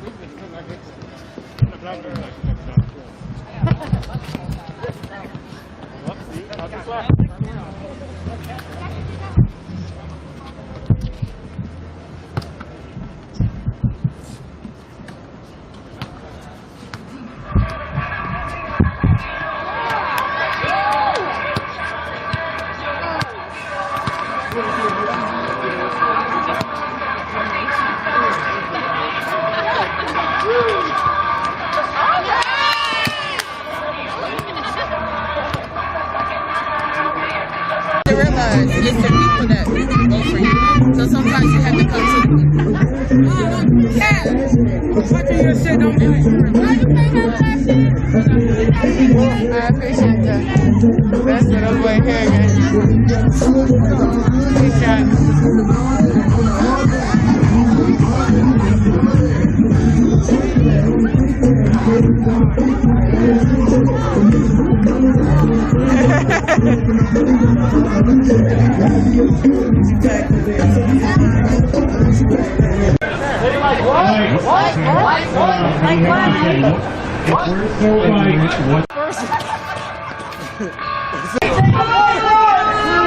What has Biden done in the last 44 years? 47 years. It's not the size that matters. Yeah, it's not size. It's just the effort, right?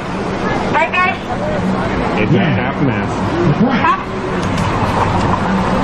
They just sit over there and wave the Confederate flag like it's cool, like it's a thing, like it's not common. It is a commie flag! It is a commie flag!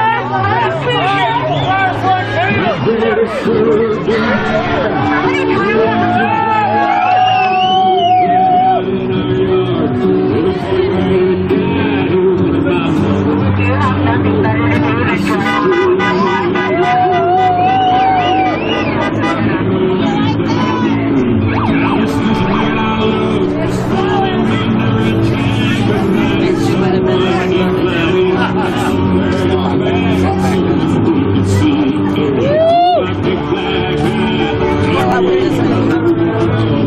than drive.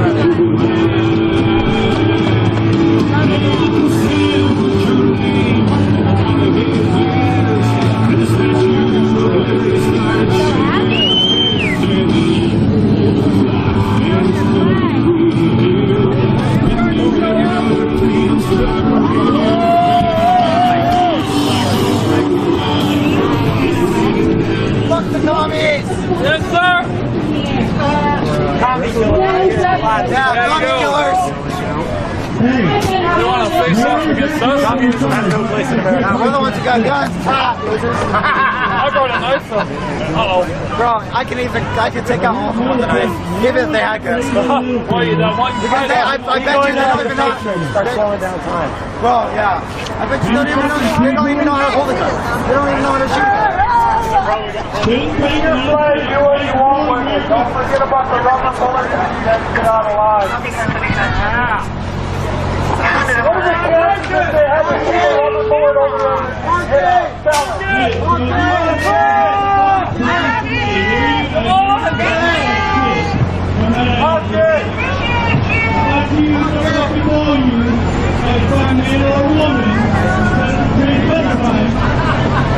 And then maybe we'll fucking hear you. Good morning.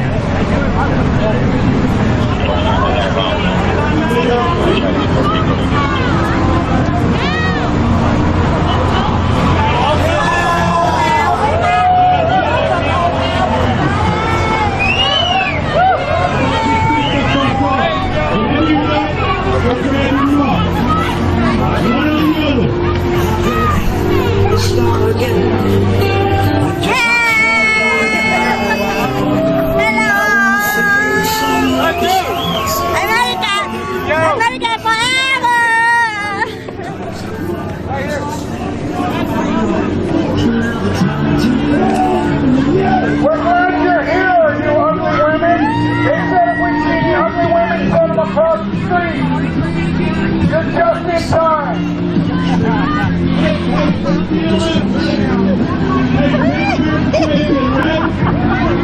You girls are so ugly you can make a train take a dirt road.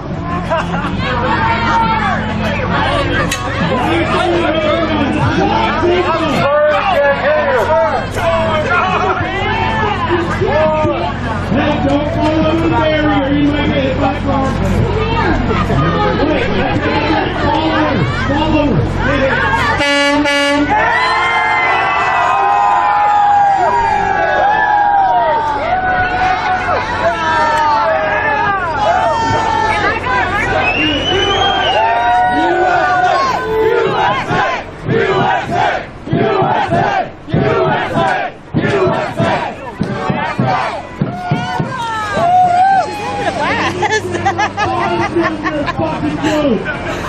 You're like, shit, I hope my boss doesn't find out. We're videotaping all of this. We're going to send it to your mom.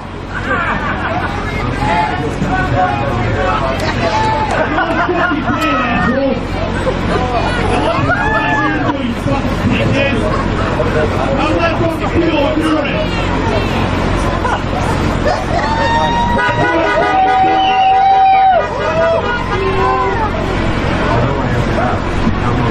Hey, buddy!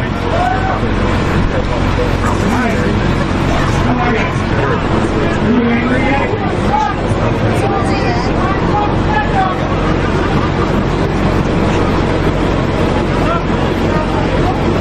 Hey, will you close your fucking legs and swim like a fish? No! Head back to the barricade, close your legs. Hey, close it up!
Let's say God gave us the original intent.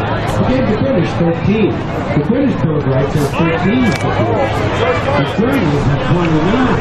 The Belgians have 25. The Swedes have only 6. And some people in the world have no rights at all. What kind of a fucking goddamn God-given deal is that? No rights at all? Why would God give different people in different countries different numbers of different rights? Boredom? Is that your meter speaking? Really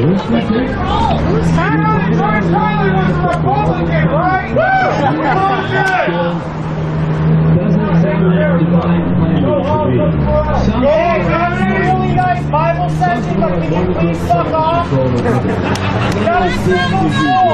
In America. Now, if you think you do have one last assignment, and the line for the Starbucks is a few miles down the road. the search field for Wikipedia, I want you to type in Japanese Americans 1942, and you'll find out all about your person's fucking rights, okay?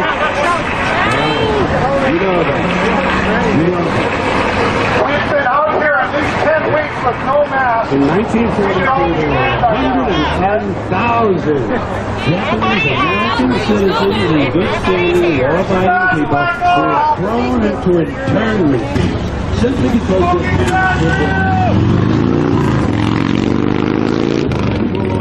no right to a fair trial, no right to a jury of their peers, no right to due process of any kind. The only right they had, right this way, into the attorney camp. Just when these American citizens needed their rights the most, their government took them away. Rights aren't rights if someone can take them away. They're privileges. That's all we ever had in this country until... 4 more years! 4 more years! 4 more years! 4 more years! 4 more years! 4 more years! 4 more years!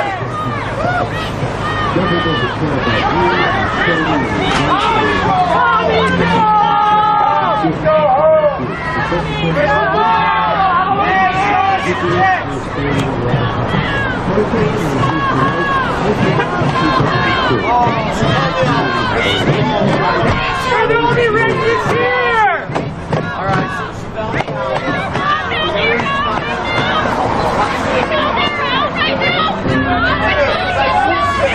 You guys are the racists! Fuck you, racist! You fucking racist! I got rubber to go! You Nazi scum! Fuck you! Fuck you!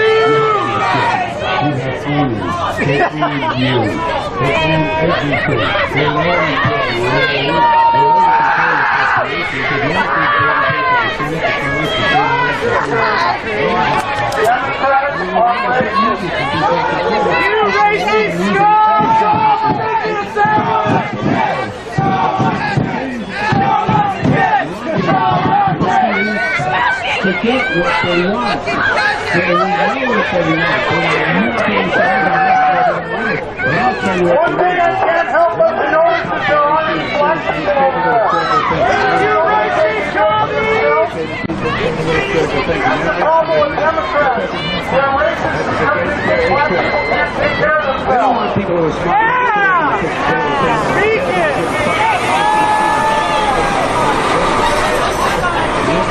They want obedient workers. Obedient workers.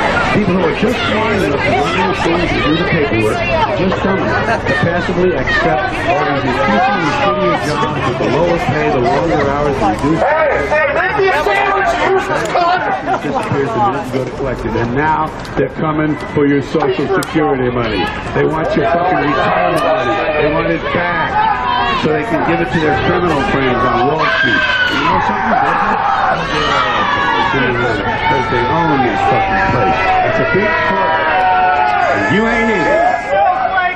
You and I are not in the big club. By the way, it's the same big club they used to beat you over the head with all day long when they tell you what to believe. All day long, beating over the head with the media, telling you what to believe, what to think, and what to buy.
You gotta be unique.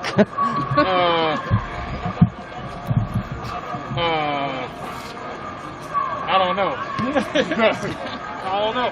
Yeah, I don't know. You could be, I don't know, black fucking please. Yeah, exactly, yeah. Will you come up here? Oh, yeah, we gotta get in the light. We gotta get in the light. Oh, we should probably go this way. At least, yeah. You probably get us this way because the lights are coming. You want me to go that way? Yeah, that's good because that's perfect.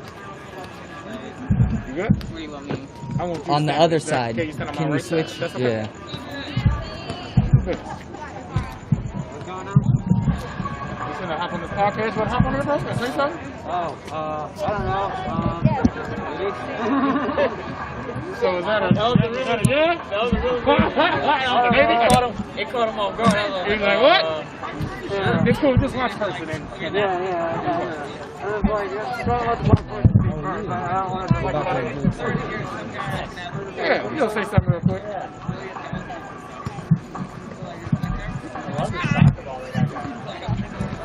I love everything about this.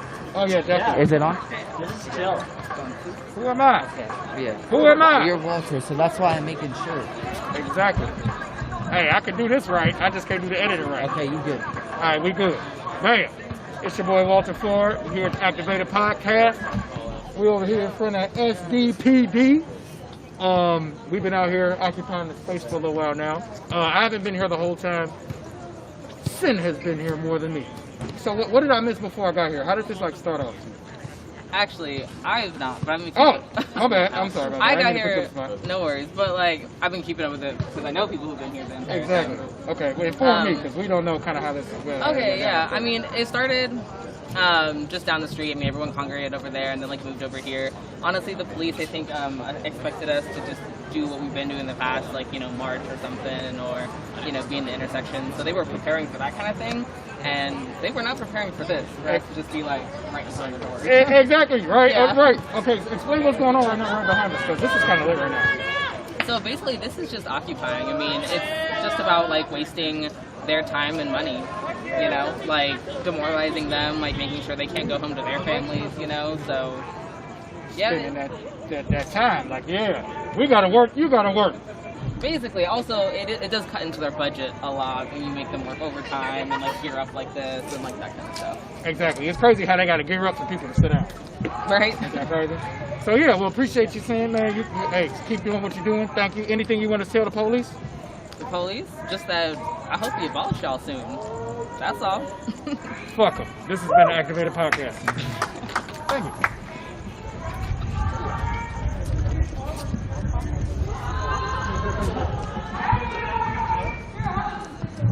I don't know. I was like, oh no, where'd they go? You found it, left you out here alone like this? I mean, really, you really must not give a shit about what all 10 of you. Come on! You really call the fucking, you are the D team. It is embarrassing. Well, yeah, I mean, this one can't figure out how to use a fucking mask. What is it under your chin? What are you doing? People think it's ridiculous. Yo! Fucker in on the phone in the back. Order me a pizza, bitch. With lots of fried ham. I know you're embarrassed about your double chin. You'd rather just not get sick. Face it. The mask will make you more attractive, I promise. It puts on your unattractiveness 50%. Hey, you put your mask on. Fuck you. How about that? I'm a fucking zero king. I'll do it right now. Hey, you don't actually got me 30 years. If you don't, I'll fuck your dad. I will fuck your dad. Put on a mask. I'm gonna fuck him. Do it.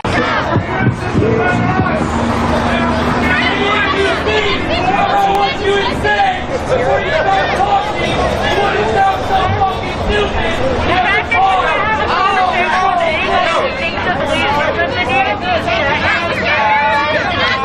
also had to send you to that side, bro. I also had to send you to that side.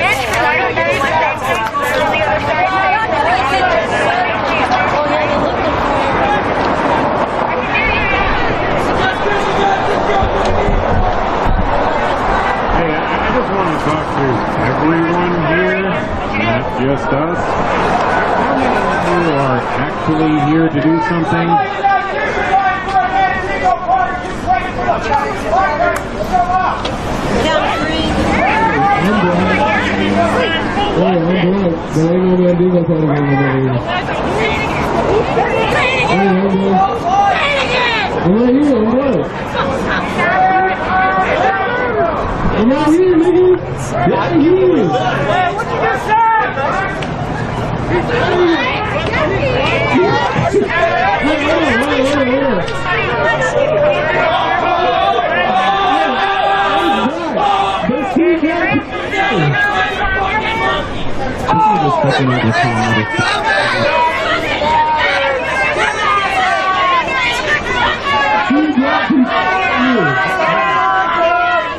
Here's a comparison. He is, in fact,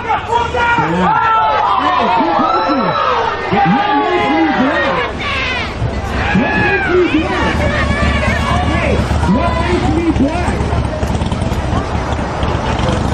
Y'all remember the people back there? I know y'all remember that shit. I know y'all fuck niggas remember that shit. Hey, partner.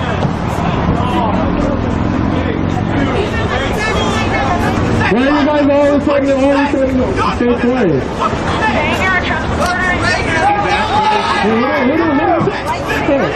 Let him talk. What'd you say, Say? Say, the one that was talking about that shit. What'd you say?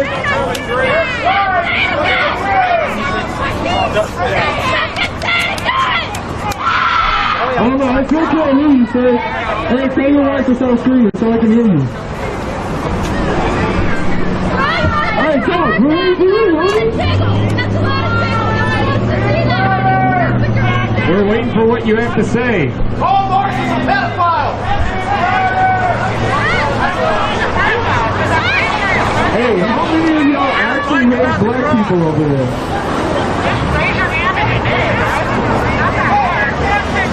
Hey, how many of y'all watch Kevin Hart? I know y'all fucking be laughing. You can't hate black people that much.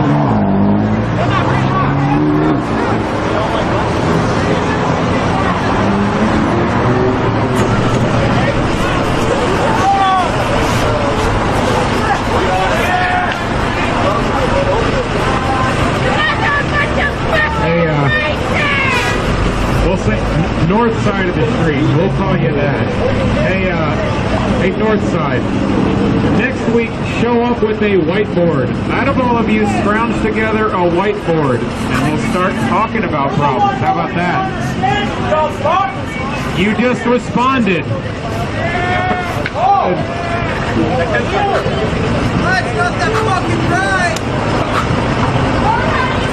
Can that tactical vest even fit you, you fat fucking stupid little pig?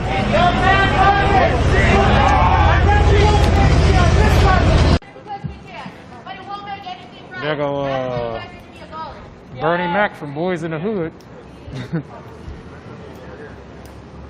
I hate kids because they black. I hate my guns because they's blacks too. Committed murder on Ray Romero. I hate that black ass Wesley Snipes. there go that nigga right there. Ray Romero Hernandez, my That mic was too much, actually. Next time I'll also, Nelson. Over there, badge number 7443. Take Vito Strong. Coming over here to listen? Let's see, how many cops of you are over there? There's 6, 9? So that makes 9 killer cops, and 2 of you are actual murderers, and the rest of you are fucking complacent in that shit? Very good, makes sense. Anyway, I've got more info, but I think I'll wait for a shift change. Because y'all are boring as fuck.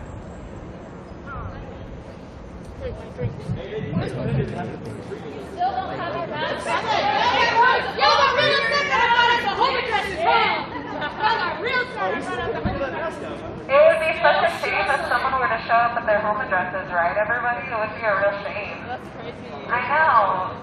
We totally didn't read that for any reason. Haha.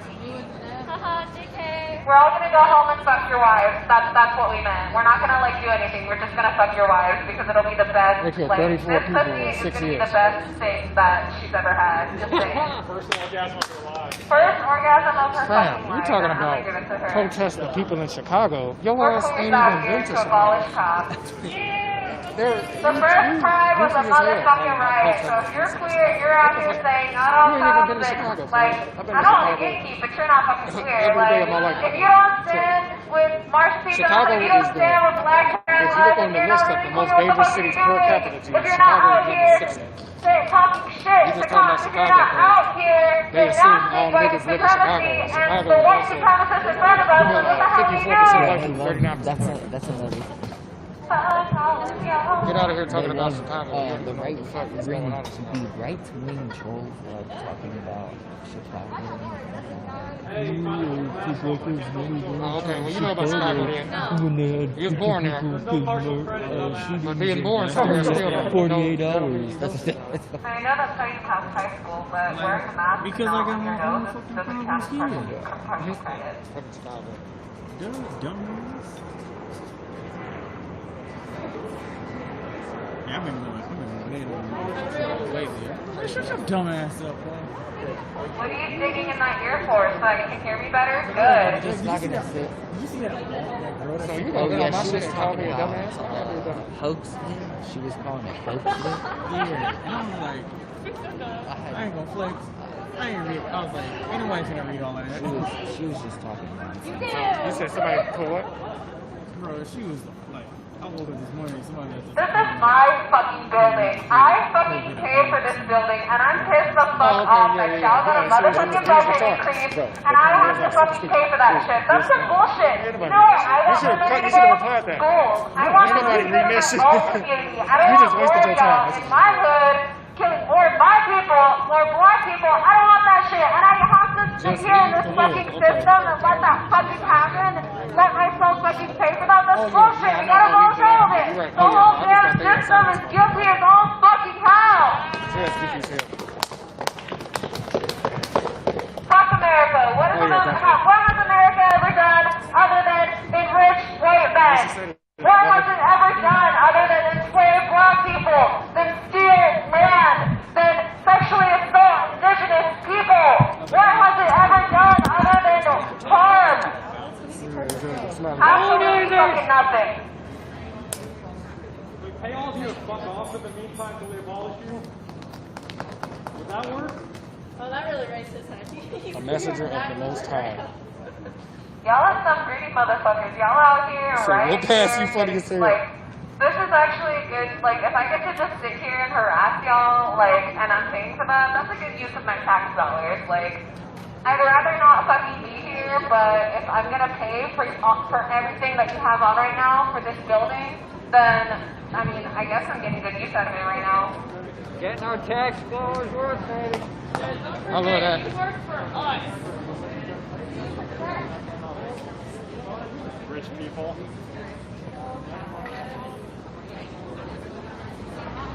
You said comic book, I'm dead. Oh yeah, so they in there. Hey bitches, what's good? I'm like, how many complacent cops does that make this now? Oh, they brought the batons out. Handle a stick, a nice hard stick. Hey, you boggling the baton, you give me your name and badge number? It's to repress homosexuality. Hey, Monday. baton fondler, name and badge number. 845. Yep. I'm like, wow. I don't think they learned speaking. No, wait. Let's get our translators. Where's our translator? Like almost like a TV. You want to do a TV? I don't want to do a TV, but like a old Mac and talk. But not, I don't want it to be like cartoonish. You know what I mean? I want it, yeah, like glitchy kind of. Yeah. So, yes. What's your fucking name and badge number, you idiot? You can't fucking understand us? You don't need to identify yourself. Well, it's not a flight across, or at least that's how they say. I'm like, all you motherfuckers that don't fucking identify yourself. You don't even know the fucking law. They arrest people on made up shit. Whatever they fucking think of a crime, it's not a crime. Fucking LA, they criminalize having a shield. It's not even a real fucking crime. Why won't you just let us shoot you? That's exactly what just let us kill you. Stop resisting when we murder you. God!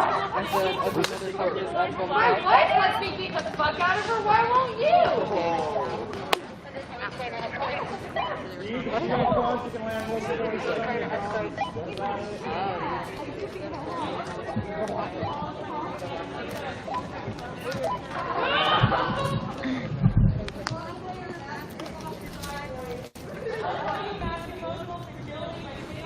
Don't let the police escalate it over there. That's what they're trying to do. No, I think that, well, it's undercover. They're just waiting for light.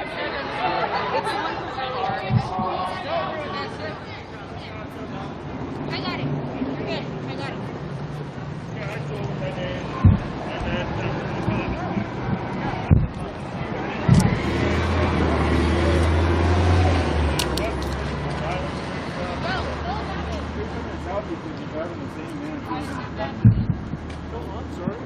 The van that I got, so that's all. We're here to make sure you guys have the right to do your thing. And I'm not here to abduct anybody. I'm a police officer. You know about that incident, though, Yeah, right? I know. And that your chief is making it secret. Well, Says he's transparent. I just want you to know why we protest, because we're told different things, and it just looks suspect. Yeah, I understand. I'm not here to do anything like that. Okay, could you leave? Yeah. I can leave. Okay, that would be great. Thank so you. I don't want to make you guys appreciate upset. it. Yeah, because we're fine. Yeah. Everybody's fine. They need to leave. You're fine. I don't want anybody else to come here and upset your. That's okay. It would be horrible if they did. You got So enough officers that's over why there to we're deal here. with. We never upset your thing. Yeah, you do. We're like, here's screenshots of people who threatened to shoot us, but yeah, protect the street. I'm not going to get into this If you debate. could just Yeah, leave, you're not going to you're debate it because you don't I'll want be to in the get area, but I'm Chill here out. just to make sure everything goes peaceful. That's great. If you could just leave, it would be Yeah, fine. I'll be in here These if you people need my have help. been so peaceful, and so Oh, you guys have been and great. they're You doing guys a have been great. redress of grievances, so they're telling us why they're here. Thank you, you too.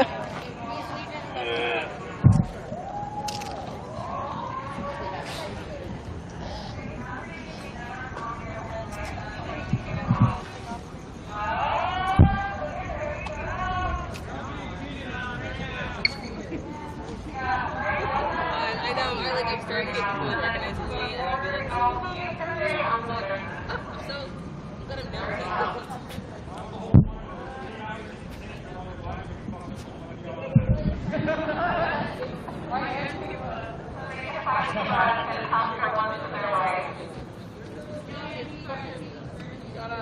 Like, I'm just here to make sure that it's like all of your things, your shit. I'm not really that scared.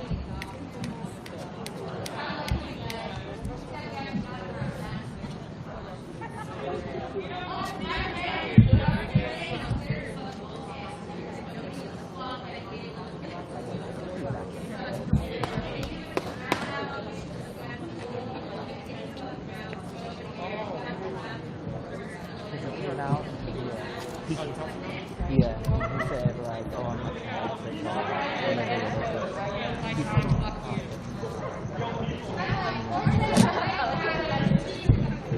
because they don't have to. Which is so that gray line is. They got fucking one too.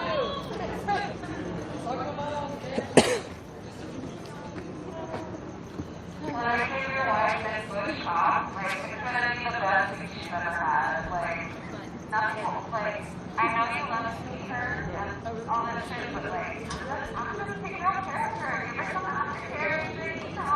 You're not gonna let me do.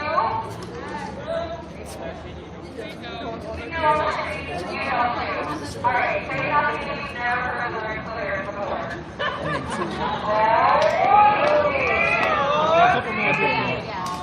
I think I'm gonna.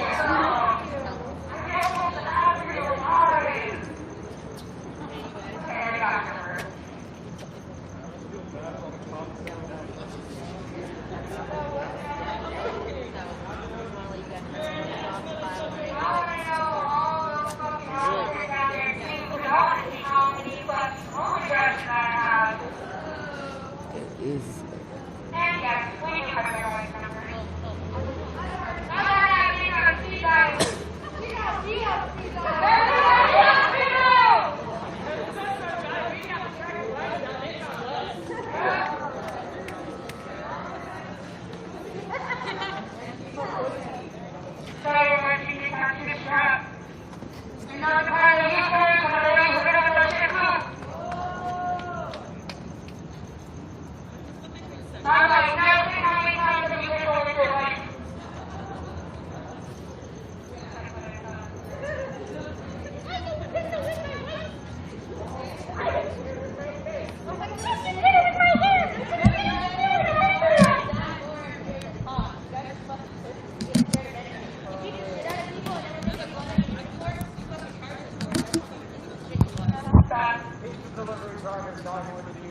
Yeah, straight up.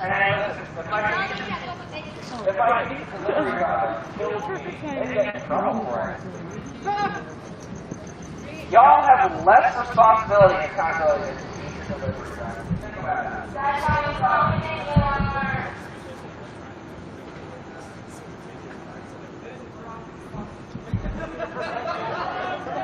Shit, they're not bored. They're standing around. All pizza boys matter. All pizza boys do matter. They bring joy with their pizza. I'm like, you have to start delivering pizzas then.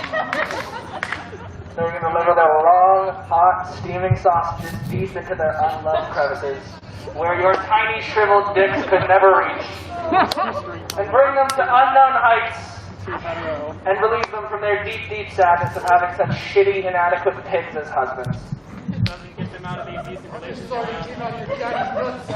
Christopher Dorner should have gotten more of you, you filthy pieces of shit. And that's not the only thing that doesn't mess you up, huh? That's why we got your wives in our DMs. That's why they're stroking those batons real hard.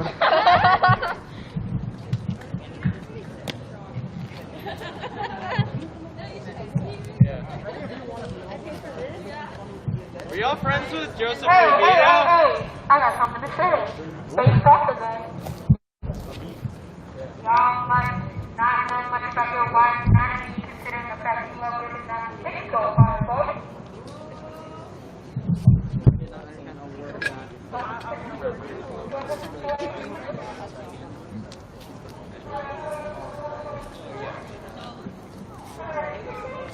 I know, I want to make it like insults.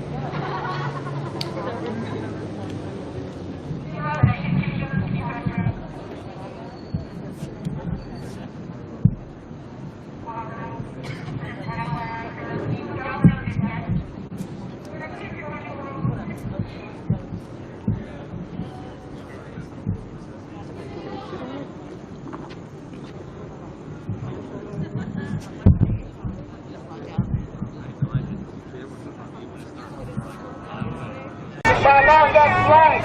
She'll be raised against other Americans that you swore to protect. That does not go hand in hand once again.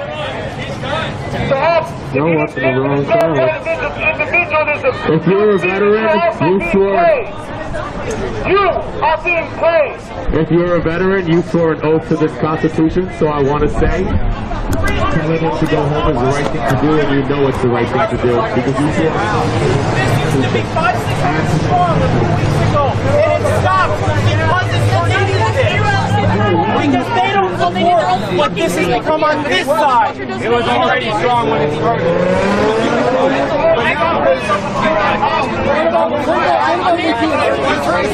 You know what someone told us?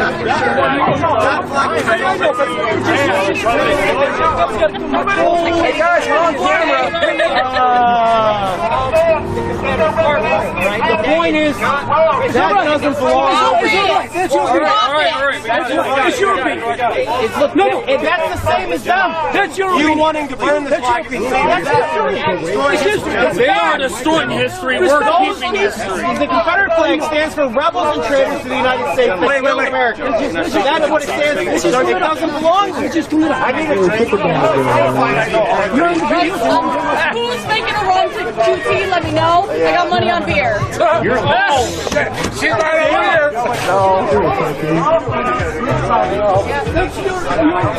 It's not right. I don't need to be like 18, 19 years old. Right? Never served anything. He's 17 years old, so he's 17 years old, not even eligible to get into boot camp yet, right?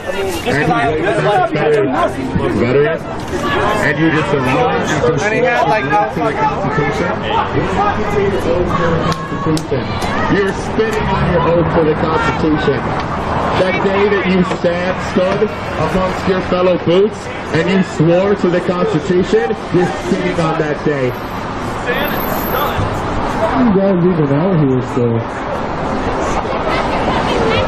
I agree with you, John. Don't believe in what you guys really be talking about. We'll be back next Thursday, man. I'll be back next Thursday too. Yes, me. Don't worry. Also, like 3 weeks ago, you guys tried to get me arrested and I'm back. Smiling, happy as ever, black is there. Black is there, not white. Where's any brother here? I don't see no black guy over here. There's a couple black people over here, actually. Hi. Console. Goodbye. Don't let the train hit your house, boys. Hey, your dad's a hot bitch. Hey, this looks like a bunch of fucking retards. We're putting in space for you, racist motherfucker. Good night, honey.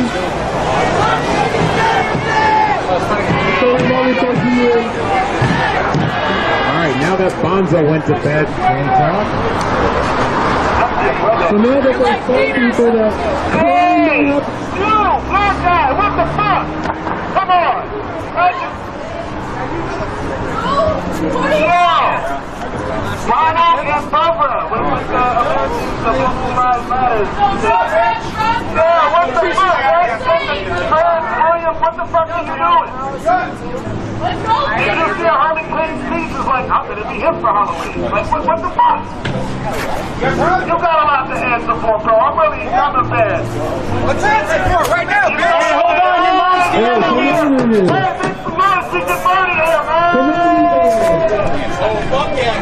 Come on.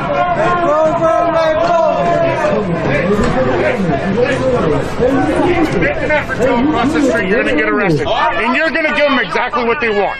Get behind the barrier and stay there. Hey, this guy just saved your life. You should cheer him on. Come with me. Exactly. No, you're just the great guys. If I want to... I believe it's a lie. Did he really do that? Did you talk to him? Because there's only like 4 or 5 of y'all, so I want to know. Why are you saying what like you can't hear him?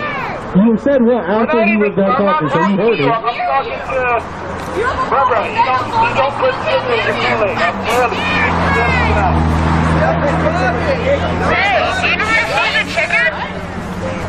Yo, he puts his... Oh my God, that was the first brother I see. Don't do that. That's the faux pas, by the way. Don't do that. We'll do what? I'm joking, Barbara, but you can't be played by individualism to step away from your own people. At the end of the day, this is about inclusivity. You'll see a rainbow of people from different walks of life. You don't know what you're even saying. You have to make sure that no more people in America Hey man, you need to go home. Your voice is gone. Hey, your Ebonics is a little rusty. I want to say to every veteran on the other side of the street, you did the right thing by getting rid of that flag. Good job. I know you know you did. Big up. There it is.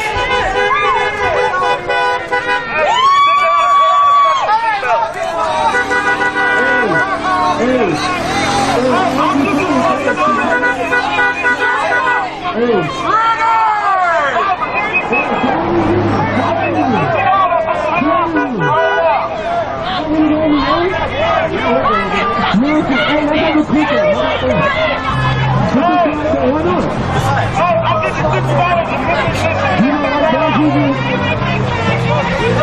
That's an individual question. Black people make the best barbecue. Why would you? Hey, do you like black people? At least we're not talking shit from the back of a truck. I'm the one talking shit from the front.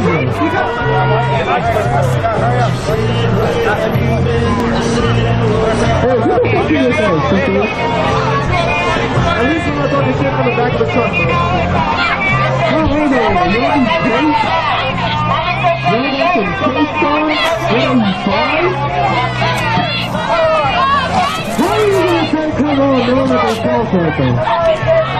How are you gonna say hey, hey, come on here.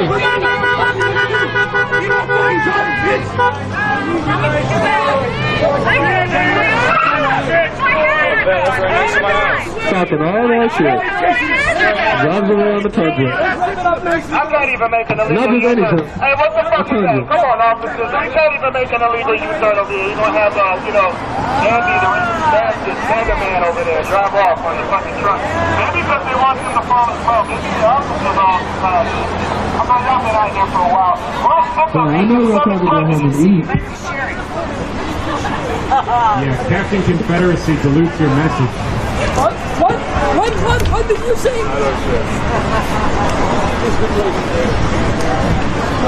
Hey, why do y'all even hate us? Come on, veteran, you're martyr. Name one thing we've done to you. Why do you hate all of these people over here? What are beautiful individuals?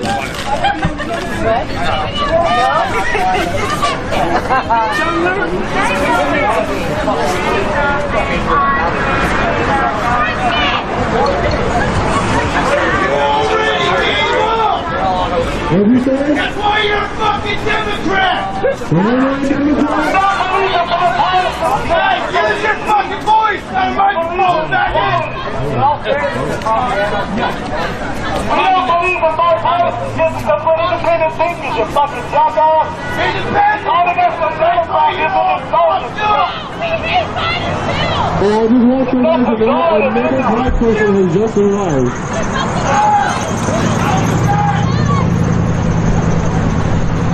Look, I'm going to be just frank with you. Just in case you I'm don't not know, any they don't party. think that any of us over here are black.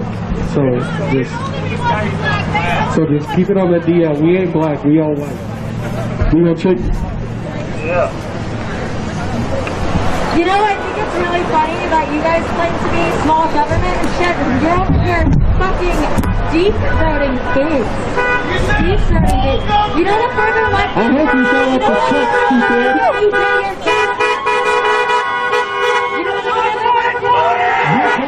You also got a government that gives a fuck about you.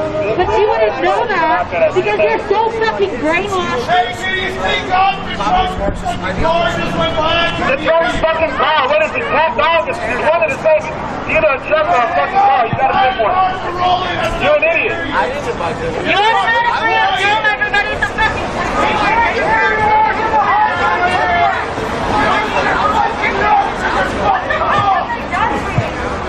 Where's Doughboy? Hey, Doughboy, where you at?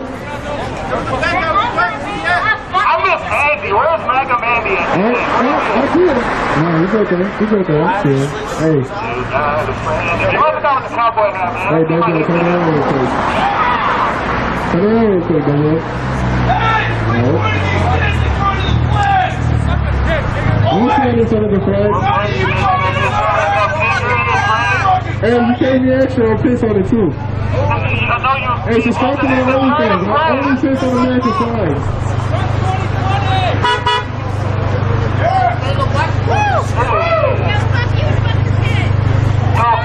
Desecrating the flag is also turning it into blue and red, purple lives matter and all that shit. So if you want to really practice from an aesthetic standpoint, being a big man, you probably want to start by not fucking our kids.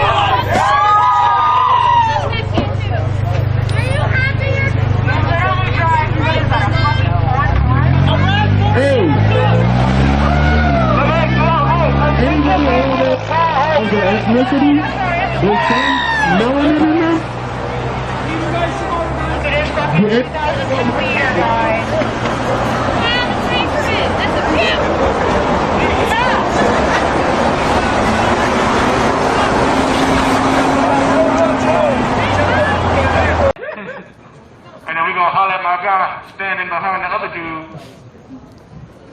I'm in the car, man. I can't even see you, but it's cool. We're going to steer over to it. Hold on. Let's get to the other side. Look at it close. Okay. Hold on. Just a minute. Oh, there you go. Oh, shit. There you go. Oh, you can't do that. That's all they'll tell us, y'all. You know you got to shoot him on our way. They ran out of hell. So you're going to do a football. Put a snap. I don't know. Good little ass comment. I thought you were going to say How do y'all feel right now? Y'all just sitting out here looking at a whole bunch of people look at each other. We having like a staring contest. I think y'all something about you. This is hilarious. Oh, I should probably videotape this. Okay. We're here in Portland, and I think that these are like their version of flautas. But we'll see. Good?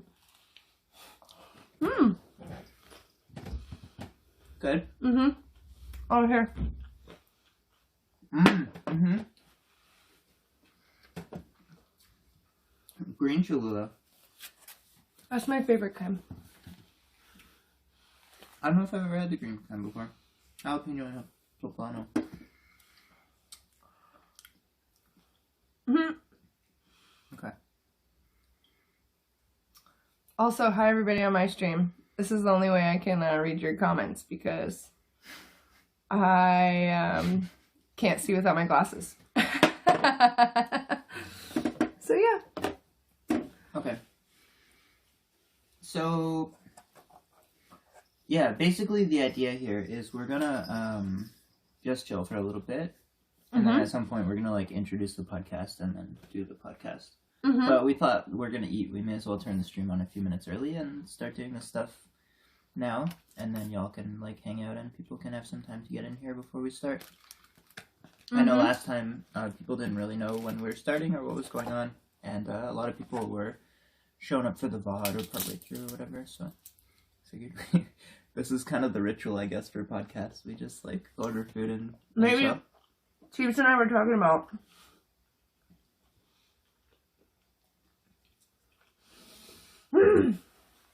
this is going to be a lot of me talking with my mouth full. Okay. Teebs and I were talking about what we should do as like an intro. Maybe it should just be us eating every time. Because we were talking about... I like this idea. Yeah, maybe we were talking about maybe having, like, doing it at a restaurant or whatnot. Just having... Yeah, we were thinking about that initially, weren't we? Just having it, like, be more conversation-based at a restaurant. Maybe try something new every time.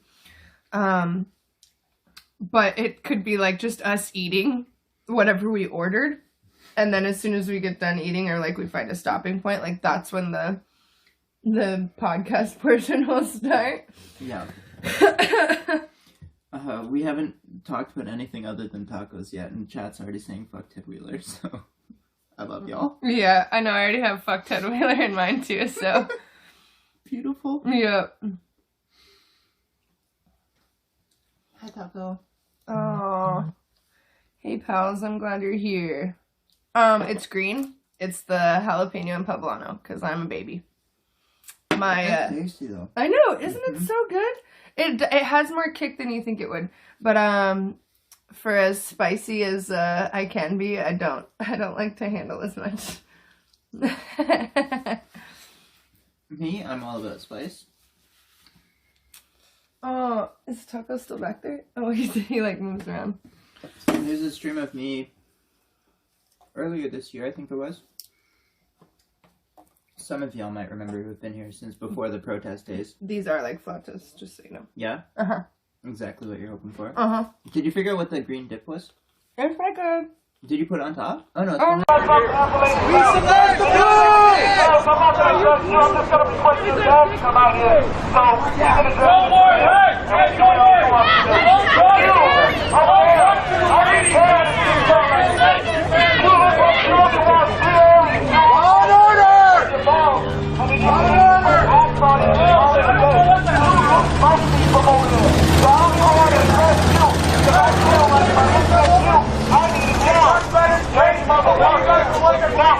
You're right.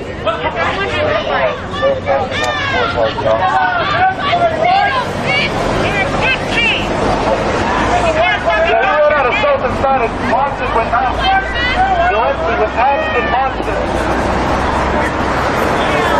Great, we're gonna go now.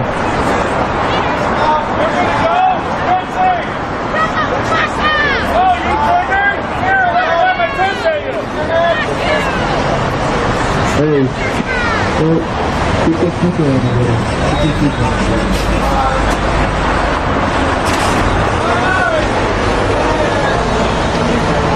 It's really sad that you guys have to be that ignorant. Like, you literally can't, like, have a civil conversation with anybody that thinks different than you. And it's really sad because that's what we have problems with. And no one takes the time to communicate with people that differ from you in opinion. No, I never see any of us throw weapons on y'all. We marched for Zelensky over at the state capitol, top of the marching line, and Trump rally. So it's crazy how everybody over there was strapped up with weapons and all types of firearms. And anybody that is in their prerogative to point their weapons at us, an unarmed crowd, it's because you feel fearful of your position in society. It's detrimentally affected. We can tell you, you don't have to fear anything from the standpoint of individualism, because we want equality. So you don't have to show that you're afraid by being raised to accidentally murder someone, because you know you can't deal with the fucking consequences, because you're a bunch of fucking cowards. And if you weren't cowards, you'll be flying a fucking flag or allow that shit to be your fucking president. Because this is real American shit over here. We're real patriots. Hey, why are you tripping?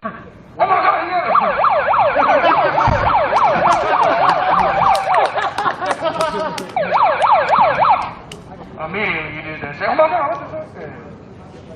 That's how you know you're supposed. Turn that on, because it's my boner. I'm dead. I'm super dead. It's too late. You guys already gone. That's why it's got his hand like Watch that. our stance change right now in a little bit.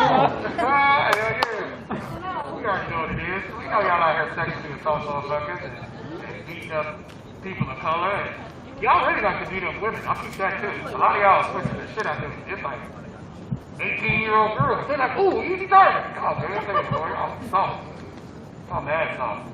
40%. Admit it. Yep. 40% what? Why they're women? I know, it's really, it's like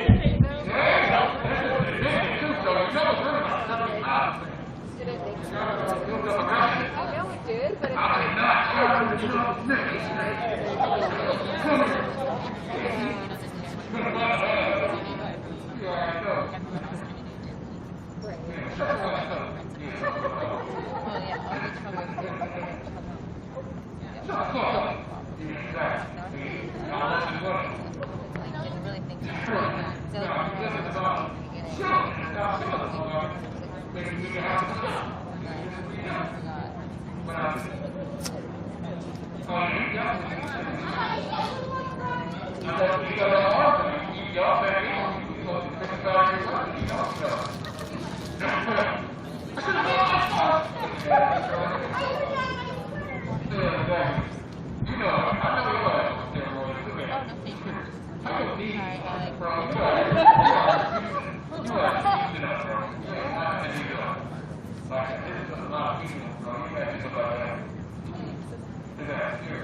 You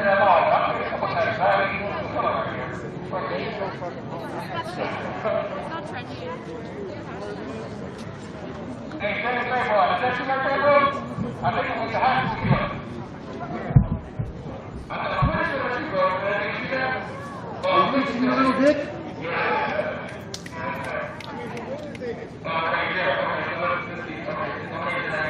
Is it like this going against the fucking fabric with the bird?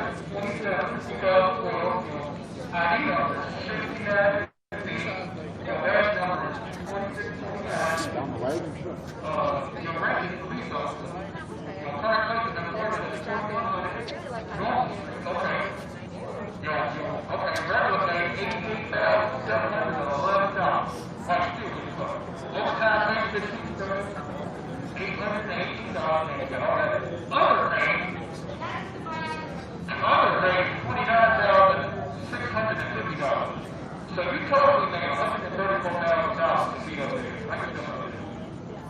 So they said, okay, right, okay, back to you.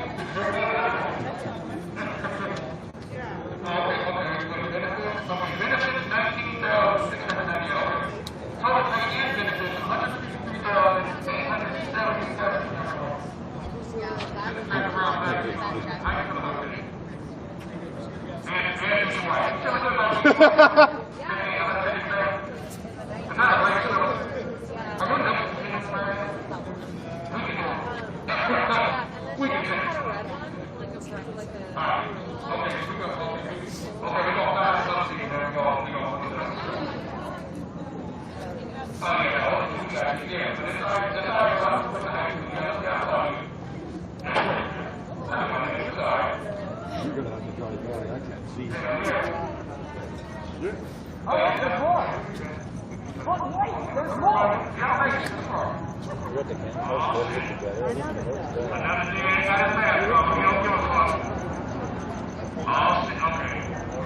Why are you talking like you gotta take a dump when you switch the shit? Okay, I got the helmet on.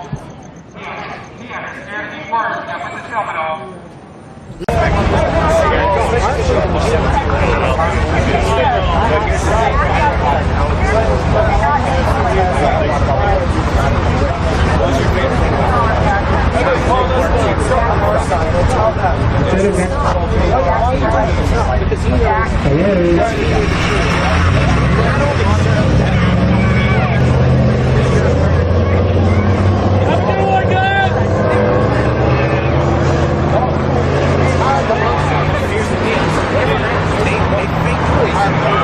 Talk to cops, and I understand that reality, especially in so far as it relates to their job. Don't talk to cops in the capacity of like engaging with them on their professional level. When it comes to people talking to cops in a way that I can only describe as like psyops, basically. Yeah. Saying things to them, like a lot of the things that you say during your streams, or like reciting stats or showing videos and stuff like that. I've seen a lot of times where the cops who are out there, you know, working, get really, like, things get under their skin. And Yeah, I've seen them especially on the verge of crying or breaking down, and I've seen them, like, you know. Yeah, especially when you talk to them about, you know, how many times have you actually seen misconduct, which is probably a lot, especially if you've been at the protests, and have you turned them in, and, you know, and what kind of repercussions do you think you would face from your colleagues if you turned someone in? And that's a real question that none of them will answer, or they won't answer honestly. And if you look at the cops that have turned anybody in, they're all not on the force anymore. Right. And it's like,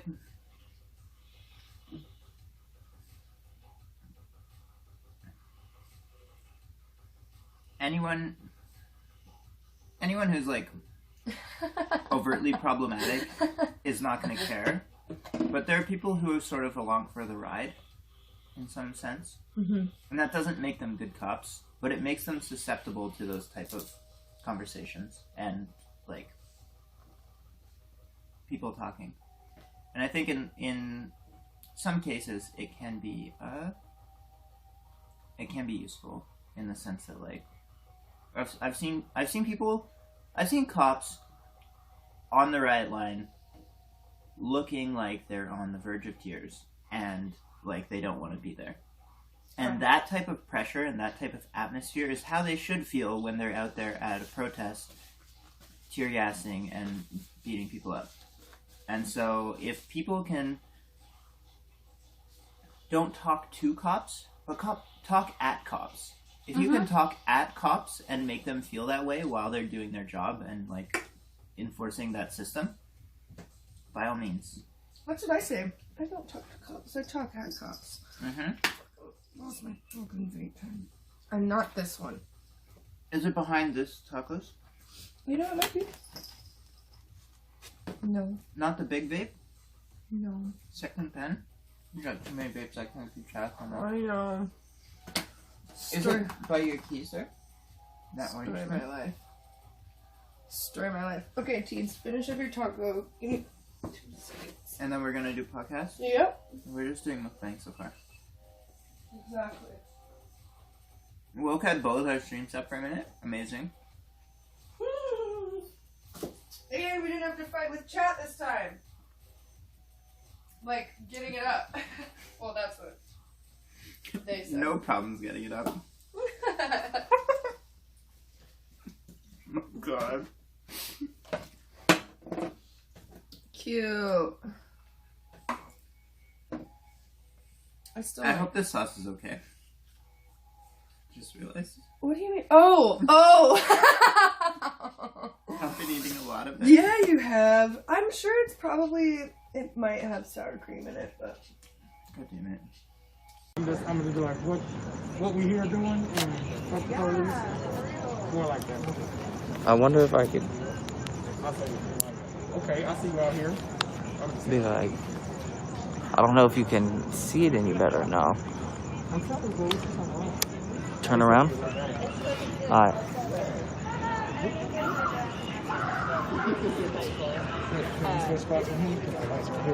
You know, I'm black. Andrew Warhol, is that you? Right? Here.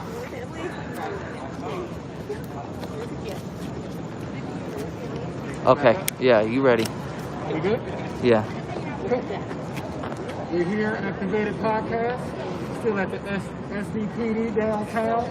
Fuck the police. We've been here for some hours now, dude. Some hours now. What's going on? I think we was here before me. What's going on? I'm here.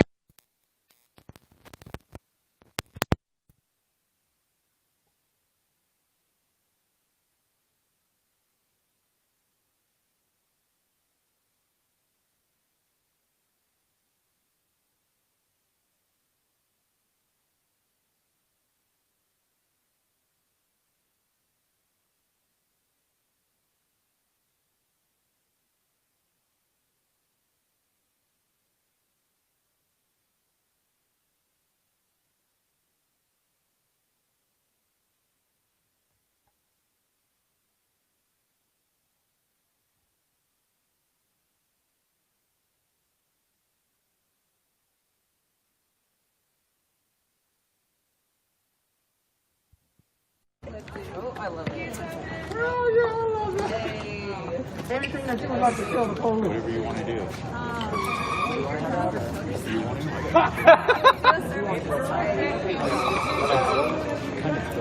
This has been a message.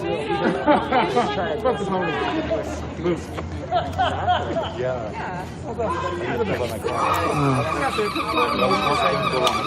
The best news reporter in San Diego right here. Hey, man, we trying, bro. Trying. Thank you, bro. Thank you for just supporting me. We can't do nothing without everybody else. Can I see this? Your ass had it off. No, I turned it. I just You turned just it turned off. it off? Come on, bro. Well, I got to figure out why it wasn't going for this part. I was Oh, it wasn't. Well, it's on the microphone, so you don't even need the mic, right? What? No. I was doing something different. Oh, okay. I was trying to put it into my phone, but it wasn't working. Oh, okay. Yeah, this mic works, but when I was using that one, it was being weird. Okay, I see what you're saying.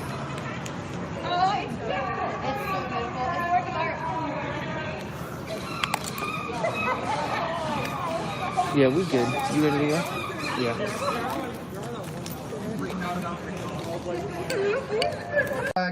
I have 2 gas masks in my car as well as a respirator. So things are not good. Kind of sucks. I've been getting updates from at Maltco. Is that what we decided on? Oh, at PDX Fire on Twitter, and at Clackamas Fire on Twitter. For anybody else that wants to get updates regarding the fires, you can also sign up for public alerts, which I believe that they have several tweets out about how to sign up for that. Those are the ones that'll give you like a phone vibrating message sort of thing. Yeah, and you can do it by email or text. I don't know if they'll do phone call, but they might. So if you know anybody that might not be as computer literate, who might just want their phone to just suddenly scream at them that they should get the fuck out of their house, which most of ours will based on other emergency alerts. Yeah. Please have them sign up for that. It's the public alert system, and there's one for Multnomah County, and I believe there's one for Clackamas County as well. Yeah, there's at PDX Fire for Multnomah County, which is like most of Portland falls under Multnomah County. Mm-hmm. And then there's Clackamas, which is like basically everything south and east of Portland in an immediate area. And I think Washington County is like west out like Washington Teaguard County's to the west. Yeah, where like Hillsborough and Beaverton and Teaguard. Mm-hmm. Teaguard? How do you say it? It's Tigard. Tigard? Yes. Oh, I love you so much. Yeah, so you can follow those, and there's a lot of people giving feedback that that Multnomah is like kind of sleeping on giving notice because Clackamas is like Clackamas and Portland literally are border nuts to butt. Yeah, and all of Clackamas is at least level 1.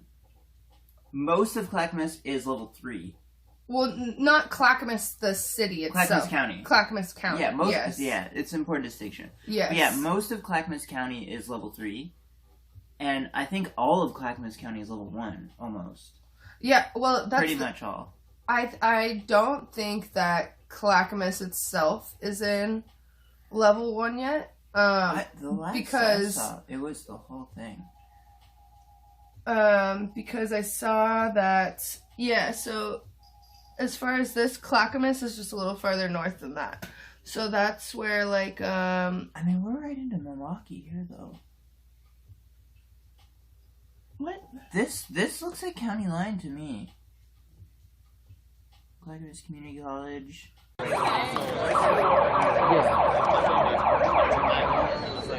It's too much. You know what I mean?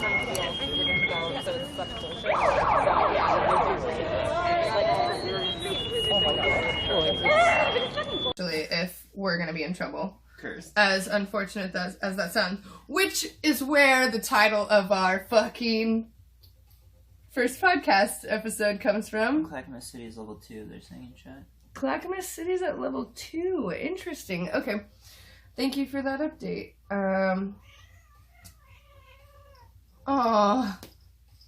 Boys. They fighting. Dang, Pepper almost knocked Taco off that chair. There's a boxing match happening. Yeah. So essentially level 1 means that you should be paying attention and start packing your stuff. Yeah, level 2 is like you need to be ready to go. Level 2 is your bag should be ready to go. You should Your car have should be gassed. Yeah, you should have your animals packed up if you have any of their supplies or whatnot that you might need for them. Sleeping arrangements prepared. And then level 3 is you need to get the fuck out of your house, no matter what. Like, as quickly as possible. Like, grab your prescriptions, your purse, your phone, your keys, and get the fuck out. Oh, I think that's what some of the P's were that I was telling you about earlier. Like, prescription, I can't remember any of the other P's. Phone, pictures, like, that you can't save. Memorabilia pictures. Purse, that would have any, like... Prescription, purse, phone, pictures. There was 6 of them. Fuck, I can't remember the other 2. What's in your go bag, Teeps? Go bag? Oh yeah. People were just saying not emotionally prepared for evacuation. And I was just gonna say, before I left my house to come over here tonight, I like unplugged all my peripherals from my computer and made a little pile on my desk on my bed of a couple bags and told my housemates like, hey, passport. Thank you. That's an important one. That's the one. And important papers. Important papers. Papers, purse, phone, passports, prescription. With something. Thank you, Desert Witch. I appreciate you. Got there. Yeah, you rock. But yeah, I mean, basically, I just was like, okay, I have a suitcase for my most essential clothes, which are mostly black bloc at this point, honestly. I have a backpack for like tech related stuff, like my stream gear and whatever that I bring to protest, and I have a duffel bag with like my bulletproof vest and gas mask and stuff like that. I don't wear the same gas mask out for these that I do to protest, by the way, which is why you see it on stream. I don't wear any of my protest gear on stream. But yeah, I just like all the essentials in my Flareon plush, and then my like desktop computer. Flareon plush. Essentials. Oh, it's essential. If you need a nighttime buddy, it might be essential. Yeah, hi, that's me. Hi. What's in my go bag? I have my meds. I have a small like bathroom to go bag, which has like moisturizer, lady products, soap, contacts. What else did I put in there? Toothbrush, toothpaste, and then in my in my packed bag, I have a couple pairs of pants, a couple shirts, 15 pairs of underwear, and 15 pairs of socks.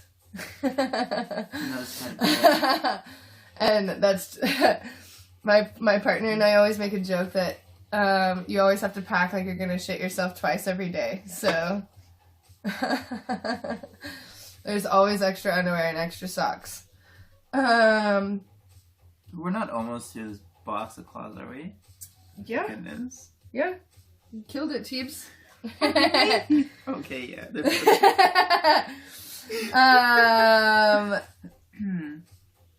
Yeah, so, and then I just have, like, chargers and...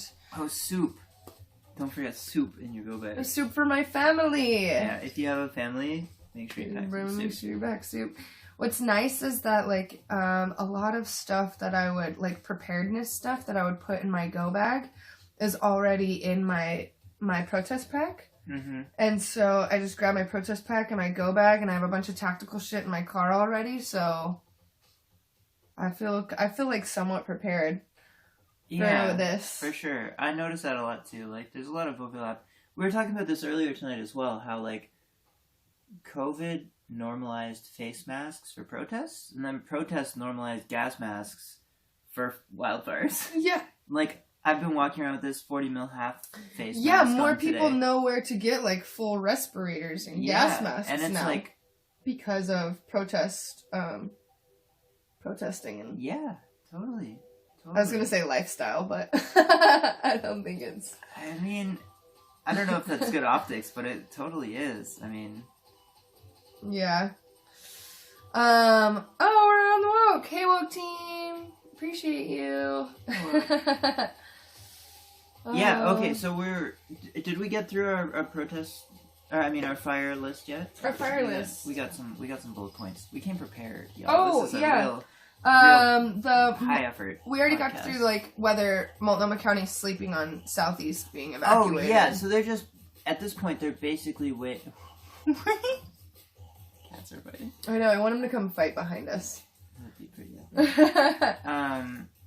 So yeah, they're basically waiting on Clackamas County to like be their barrier, basically, but it pretty much comes all the way up, and they don't even have, as far as I know, they don't have any of Multnomah County on level 1 even.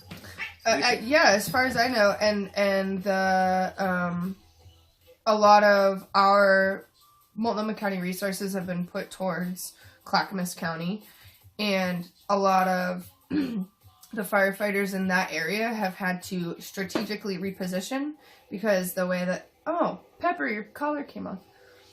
Because the way that the fire has happened, they have had to protect themselves and get the firefighters to safety and make sure that they can, if it moves somewhere else, they can do something about it. I guess I don't know. Just kind of sucks. All of it. But I think that they are sleeping on having everybody be ready. Thankfully, everyone's like, eating another one of my tacos? You're just so distracting. Hopefully, everyone that's in Southeast Portland is paying attention to what's going on in Clackamas and can be ready for that evacuation order if it comes. But what's crazy is that I have people that are coming here to evacuate here with me. And if anything, if the evacuation order calls for us, like,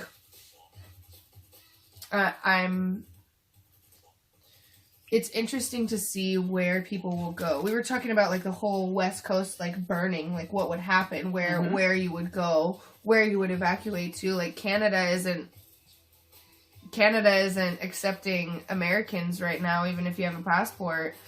And you can't really get east of the fire right now. I'm curious to know. We were talking that this would look like. I-84 is probably open. Yeah, 84 might cut east. There's a few. Well, 84 does cut east. It's just how long is that one gonna stay open? It might cut east in like a current sense. Yeah, I know it goes sense. east. But yeah. I mean, if it becomes a thing, Canada might open the border. Right now, the Canada-U.S. border is closed for COVID. Mm-hmm. Canadians can go back to Canada, but Canadian border is not taking any non-Canadians right now for COVID. Country is on lockdown, basically. But from a driving perspective, I mean, most of Oregon south of us is on fire right now. When I came here, I took 205 south, and the northbound lane of the interstates in Portland are just full of traffic. They're jam-packed with cars. And campers. All the campers. Yeah. Anyone who owns a camper, if you have a camper, trailer, RV, whatever, you're driving that. You're leaving your house and you're taking that with you, because of course you are. Where else are you going? You're staying in hotels, like you're finding friends and family, whatever. Like you're taking your camper with you. And so there was this, I got this really interesting perspective on the way here of like, it was the first time I'd left my house in a couple of days. And I took the highway briefly, and it was like, you get to know how many campers and RVs are out there because anyone who owns one is taking it with them. North, I'm really sorry to hear about your mom's park down in Medford. There's been like 5 or 6 towns that have just been totally obliterated in Oregon over the last 2 days. Yep. Phoenix is just about gone. Talent is just about gone. Liberal's gone.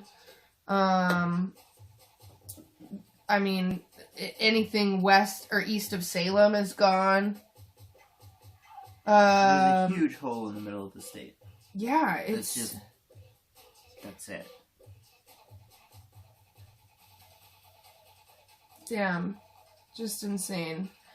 But yeah, like, I don't know, where my parents live is completely on fire right now as well.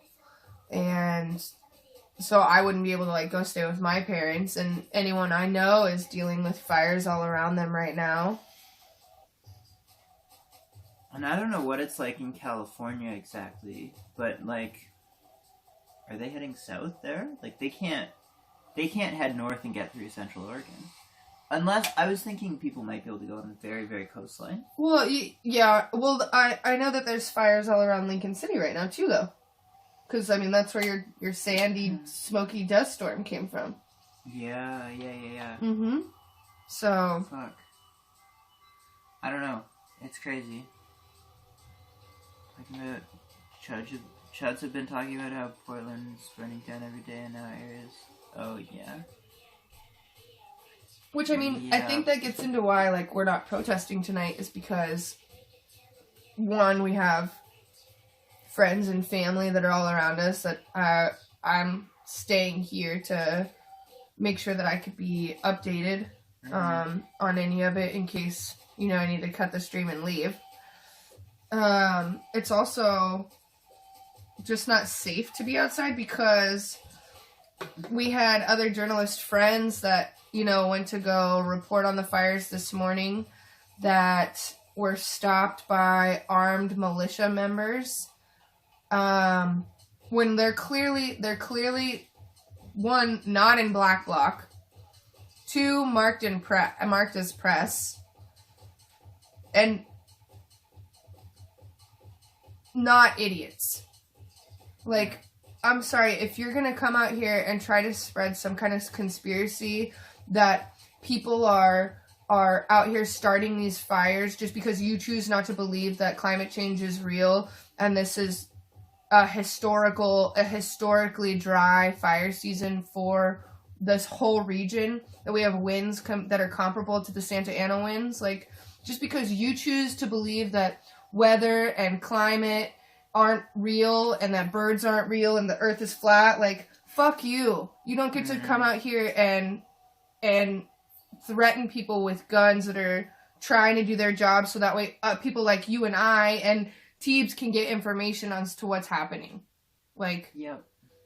I'm sorry, end rant, but it makes me so fucking angry that there are people out here that don't understand that BLM, Black Lives Matter, is different from BLM, Bureau of Land Management, and they're out here listening to the fucking fire scanner and hearing BLM all over and over and over again, and they have no fucking idea that it means Bureau of Land Management. Yeah, there's been reports of people responding to police scanners with exactly that and being like, well, the protests are involved. Oh, did you hear BLM on the scanner? It means the protesters are involved. They must be doing whatever. And there's equally crazy conspiracies from the left side that say that there are right-wing people that are coming out here to start these fires, potentially endanger their own home in order to fizzle out a Black Lives Matter protest. And I don't think that that's true either. It's equally as I mean, it's terrible. climate change. It's fucking fire season. These fires have been getting worse every season for the last several years as climate change gets worse.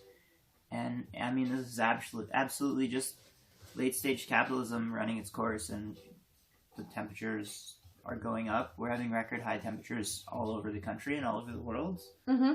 Over the last month or two, there's been all sorts of peak summer temperatures. Everyone wants to, like, make it find something to blame. Yeah, exactly. That fits their ideology. And it's bullshit. And it's mostly right-wing bullshit. But there's also some left-wing bullshit. Mm-hmm. And quite frankly, it's a fucking fire. Calling it wildfire exclusively is a little misleading because it's a fucking climate change fire. This is the cause of this is the result of unchecked capitalism. Mm-hmm. I mean, we're ruining the planet, and if we don't do something about it, we may be the last generation. That's what it comes down to. So we'll find out, but yeah, it's literally apocalyptic. Yeah, and the other thing that I find crazy is that you have these people that are out in these rural towns that are being affected right now, like Malala, Estacada, Barton. These are all pretty rural towns that we saw people come into Portland from, mace the ever-living fuck out of people. And thank you. And then now I have fellow protesters that are going out to these cities to set up mutual aid stations for them. Yeah. And I just, and to have those protesters that are out here giving you aid be blamed for starting something that could burn down your home is outlandish. And it does nothing to help solve a situation. It does nothing to help find the problem or the root cause of a situation. It may make you feel better in the time being, but like,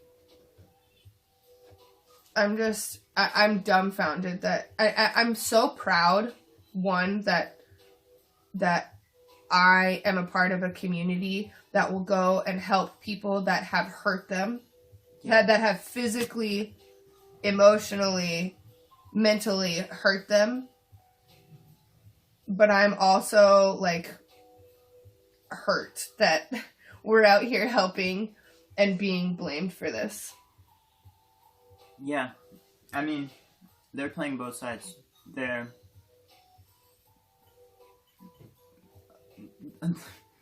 What was it, 2 weeks ago?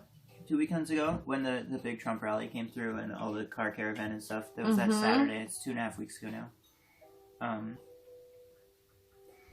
Came through and started in a mall in Clackamas County. And then came through to Portland. And, it was a mess. That day was, by all accounts, a mess. People got paintballed and pepper sprayed and maced and everything from these cars. And then those cars drive home. And they had the cops blocking the roads for them as well. It was the whole thing. The cops said that they didn't know that they were going to come into downtown when they knew the whole time that they were coming to downtown. They had the route and they blocked the roads all the way into downtown. Of course they knew. But they did that, and then they go home, and their homes are on fire, and they're now receiving mutual aid from protesters, because that's what protesters do. Protesters give mutual aid. And that's one of our pillars that we stand on all the time, is that we help each other. We help each other. Yeah. And so there's medics who help, like, the people who are counter protesters or whatever. They'll help them on the night when they're out there. If somebody gets injured or whatever, the medic will help them. The medic who tried to save the anti-BLM guy's life that the police pushed off of them. That's a protest medic who renders aid because it's the right thing to do. If someone's hurting or dying or whatever, you do that. And the mutual aid groups, it's the same thing. They're out there with water and food and whatever other supplies to help people who are getting evac from fires. And these are, in a lot of cases, the same people who came down and came to Portland and attacked protesters, basically. Someone in my chat said we're all Oregonians. And you're right. You're right. It just still stings a little bit. The neighbors are saying the marshals are lying. Oh, goodness. Oh my gosh, stop it. Stop it. I can't even. Any update on the man that was having seizures the other night? I haven't heard anything. I haven't heard anything either. Which is interesting. A little surprising. But it's not because of all the focus on the fires, too. I feel like information is just not out there. Yeah, because like you were saying earlier, that all of the stuff that all the pages and places that we would normally get updates about direct action tonight, which isn't happening, is all focused on fire information right now. Yeah, so there's a comment Raw Media says, "Do you think the smoke is making the protests harder to breathe or work in the environment?" Absolutely. That's definitely a part of what's happening. Oh, this podcast is the entire woke stream right now. Oh, tacos and talking about protesting. I love it. Yeah, that's definitely part of it. So there's a few factors, in my opinion, that go into why the protests are less focused, or the protesters are less focused on protesting than they have been. Part of it is normally when you have a protest, there's people with like risk assessment levels where you have, a certain willingness to take risks and be injured or be, arrested or whatever the risks that you're taking are by being at a protest. A lot of people with a high risk level, of a high acceptance of risk, go out with a gas mask, and most people in Portland at this point like to have a gas mask, but not everyone does, and I don't even know if it's a majority, but it's definitely a substantial portion. Right now, with the fires and the smoke, you can't go outside without a gas mask for a long period of time. You can, get in your car and go drive somewhere or whatever, but realistically, like, I won't go outside without a gas mask, and if you're going outside for a long time, you definitely should. From a protest capacity, you can't go outside without a gas mask. If you're going out for 2-3 hours to a protest, you have to have a gas mask. It's just that simple. So any portion of people who were going to protest who don't have a gas mask, now they shouldn't be out there. Mm-hmm. Just it's for unsafe. their health, you don't do it. It's not safe. Like I was saying, literally in my neighborhood, the air quality index is at 400 in my neighborhood right now. Yeah, it's bad. Down in Eugene is up to 700. There's other parts of Portland that are around 250, sitting somewhere around 175, which I mean, I believe that Tuck posted the little gas mask dude, right? Mm-hmm. The little gas mask air quality index dude. And what was it, like 185? You should be wearing a respirator? No, I think 185 is like dangerous. I think it's like 300 or 350 is respirator. Okay, cool. So if I walk outside my front door right now, I should be wearing a respirator. Yeah. That's what all the alert messages say. Yeah, and the other thing is that when you're at protests, like, you have the opportunity to like take your mask on and off. Like, you're not. There are some nights, I'll take this statement back. There are some nights where you've had to continuously wear it for long periods of time. But other nights, it's like, okay, I'm going to get gassed for 30 minutes and then take this off once we're out of the gas. Do you need help, bud? No, I got it. Okay. You can ask for help if you need it. I'm strong. Okay, love you.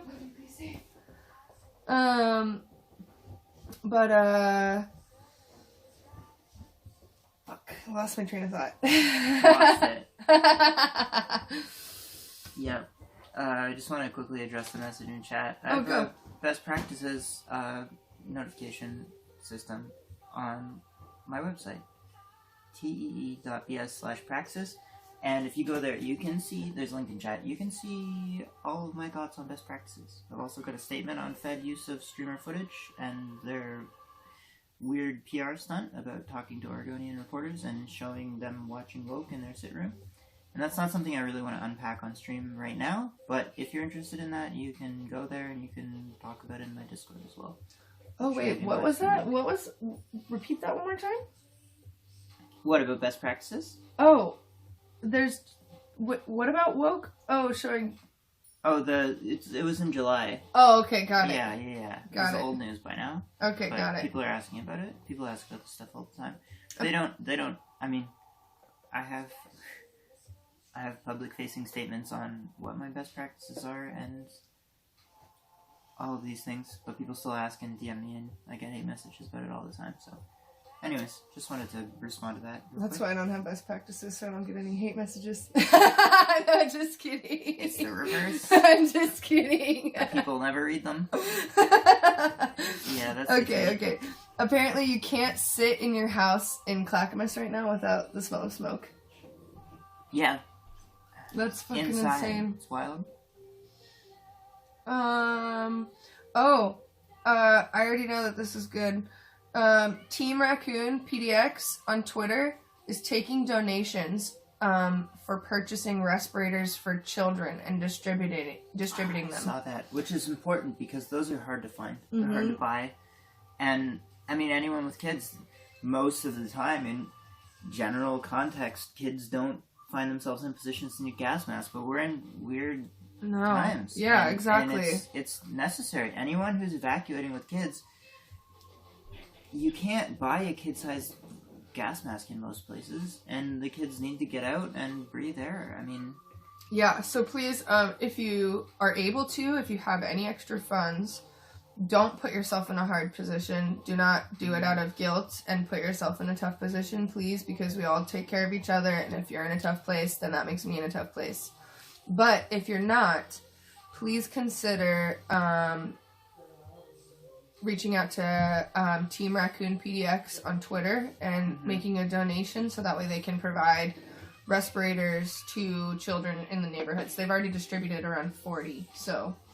yeah, I saw that they had like crates of them. It was pretty amazing. Yeah, that it's crazy because they originally started sourcing them because of the need for kids to have respirators because the neighborhoods were being gassed. Yeah. But the fact that we sourced them for that previously and now we have a need for them for smoke, when also I just want to point this out that our city government has done nothing to help the children in neighborhoods who may be suffering from who might need respirators. This is literally probably a team of 5 or 6 people that is going out and sourcing and hand delivering these respirators. This is what we mean by mutual aid. Like, we take care of each other. Our city government is not taking care of us right now. Like, we don't even, Multnomah County doesn't even have any evacuation orders set up when in all reality, all of Portland should be on evac level 1, I think, right now. Yeah. All the way up to state line, and even a lot of southern Washington is on sort of the same alert from the north, and that's a whole thing. Like we were talking about evac routes, and like, you know, the I-5 and the 205 continue up into Washington state, and there's all sorts of fires up in Washington too. It's not like we just leave here and go north, like, you know. Oh, hang on. Cash App, Team Raccoon PDX. Okay, cool.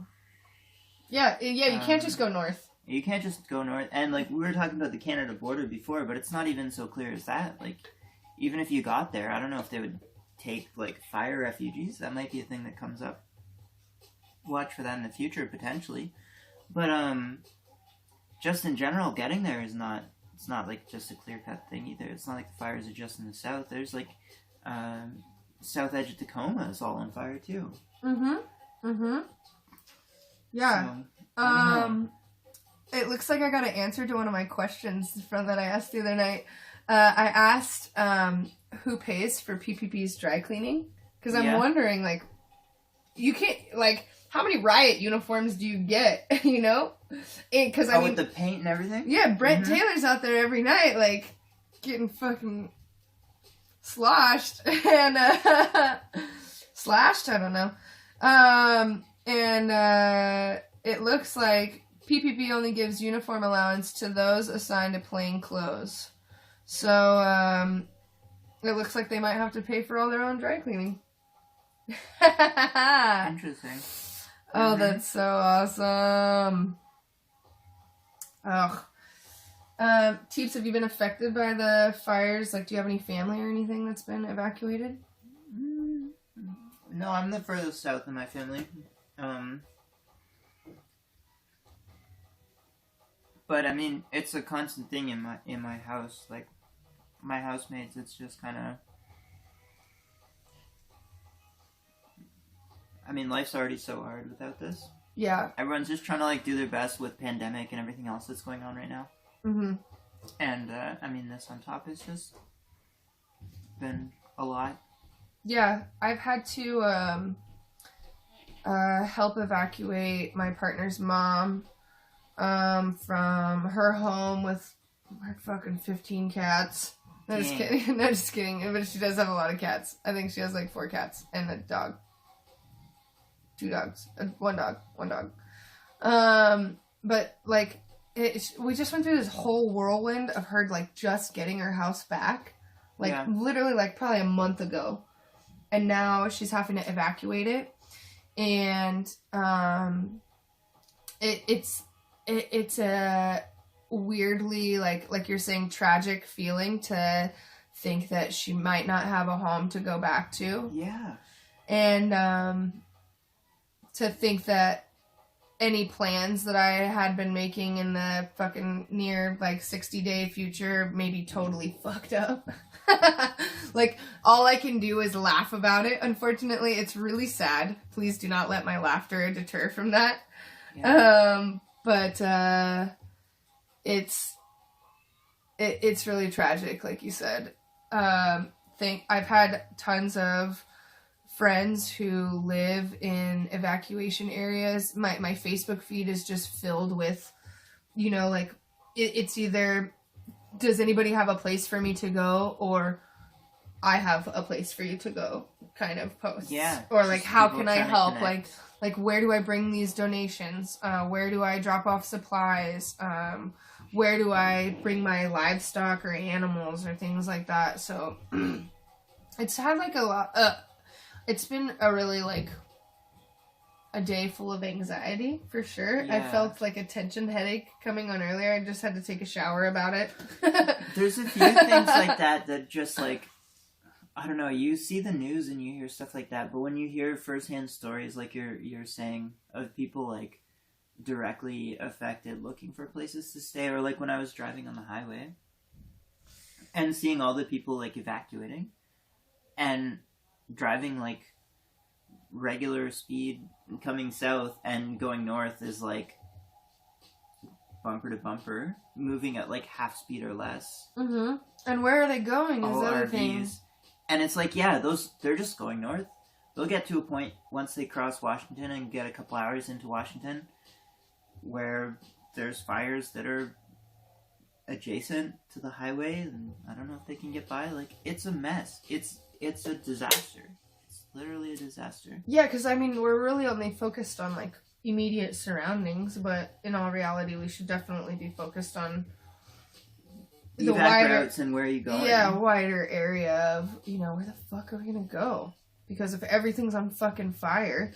And there was a tweet today that I read and you read to me. It's like, you know, Portland was the epicenter of national, international media for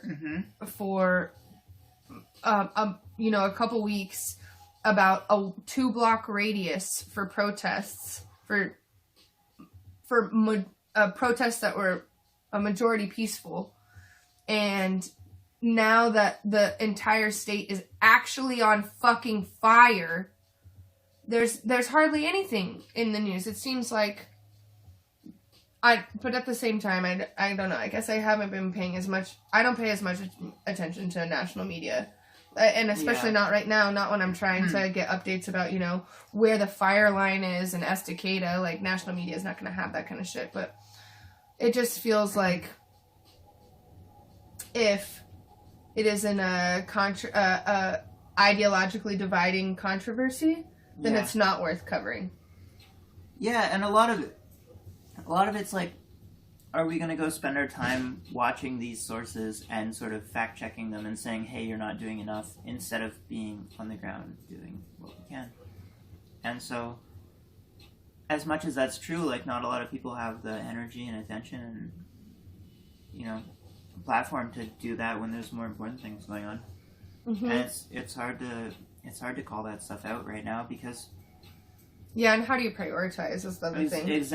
Exactly. Everyone's already stressed out and worked to the max. I've had a lot of people come to me with projects, sort of like protest adjacent projects, that I've like really believed in and wanted to support and see success, but they want like my energy, and I'm like, I cannot. Yeah, I don't have anything else. Yeah, it's like you were saying, like having people search through our footage and stuff for for clips of small things. Like, yeah, I can't do that. I like.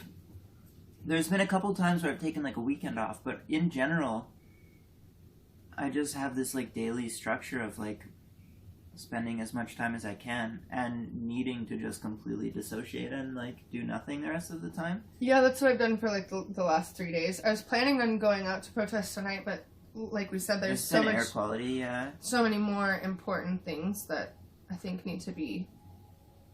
And so, I mean, part of it... So, I need to be available for. Yeah. People were asking about protests earlier. Mm-hmm. So part of it is air quality and that some people can't go out there. And then when some people or a portion of the protesters can't be out there, it gets less safe for the group because you have smaller numbers. Mm-hmm. And then there's also people who are doing mutual aid for other areas or press who are covering other areas. And so just in general, like the focus of the protest and the people who are going and helping out with fires, there's a lot of overlap there. It's a lot of the same people, it's a lot of the same organizations. And once the numbers get small enough, then it's sort of this, you know... Yeah, it's like when you get to the end point in the night, you're like, yeah, it doesn't feel safe to be out here anymore mm-hmm. because there's not enough numbers to keep each other safe kind of thing. Exactly. Mm-hmm. And so, I feel like at certain times, I noticed something similar when the big march was happening in DC. A lot of people from Portland were gone. A lot of the like behind the scenes organizers and mutual aid groups and stuff were away, and a lot of the press was away. And it just sort of like everything, when it's winding down or when it's like gearing down like that, everything sort of is interconnected. When there's less leaders and less mutual aid and less of all of those resources, then people feel less inclined to come out or less comfortable being out. And then when the numbers are small as a result, it's all kind of snowballs. And so, what's nice though is that we're really good about activating each other for where we're needed, though. Yeah, that's true. That's true. With this mutual aid stuff, like, it's been clearly stated from decentralized, groups that, like, hey, this isn't going to happen tonight. Instead, we're going to focus our resources here. Can you please focus your resources here too? So I think that that's a really great part about it as well. It's like, okay, we're going to do this. This is a group thing that we're going to do. We're going to make this decision. Like, we're not going to focus on, fucking up the cops tonight. We're going to focus on helping everybody else in our community that might need it, whether that's distributing respirators or water or clothing. Adam and Trey and Jared have handed out themselves like thousands of dollars worth of supplies. I know Adam himself has handed out over $900 in just diabetic supplies, which is something that you don't think about, like all of these medical conditions that might need help through, especially homes that or families that don't have access to internet, or their phones are shut off, or the houseless community that doesn't have a way to be alerted through this except for someone coming through the camp and telling them to get the fuck out. Like, and they still have these medical needs. Like, for Adam to think about diabetic supplies alone, I'm sure that there's so many other things that he could be helping with, of course, but it's so commendable. I'm very proud of him. Yeah. Yeah, I'm really proud of Adam. And all those boys, actually. They're all really upstanding young men who have taken on a really big responsibility, and I'm proud of them if they ever see this. I've really appreciated too seeing how a lot of the people in the community, and streamers especially, but the community in general, have grown over the course of the last few months and over the summer, and it's been really amazing to see how everyone has sort of come together, and just the sense of community that's been born out of this is really amazing. And I mean, it's kind of what it's all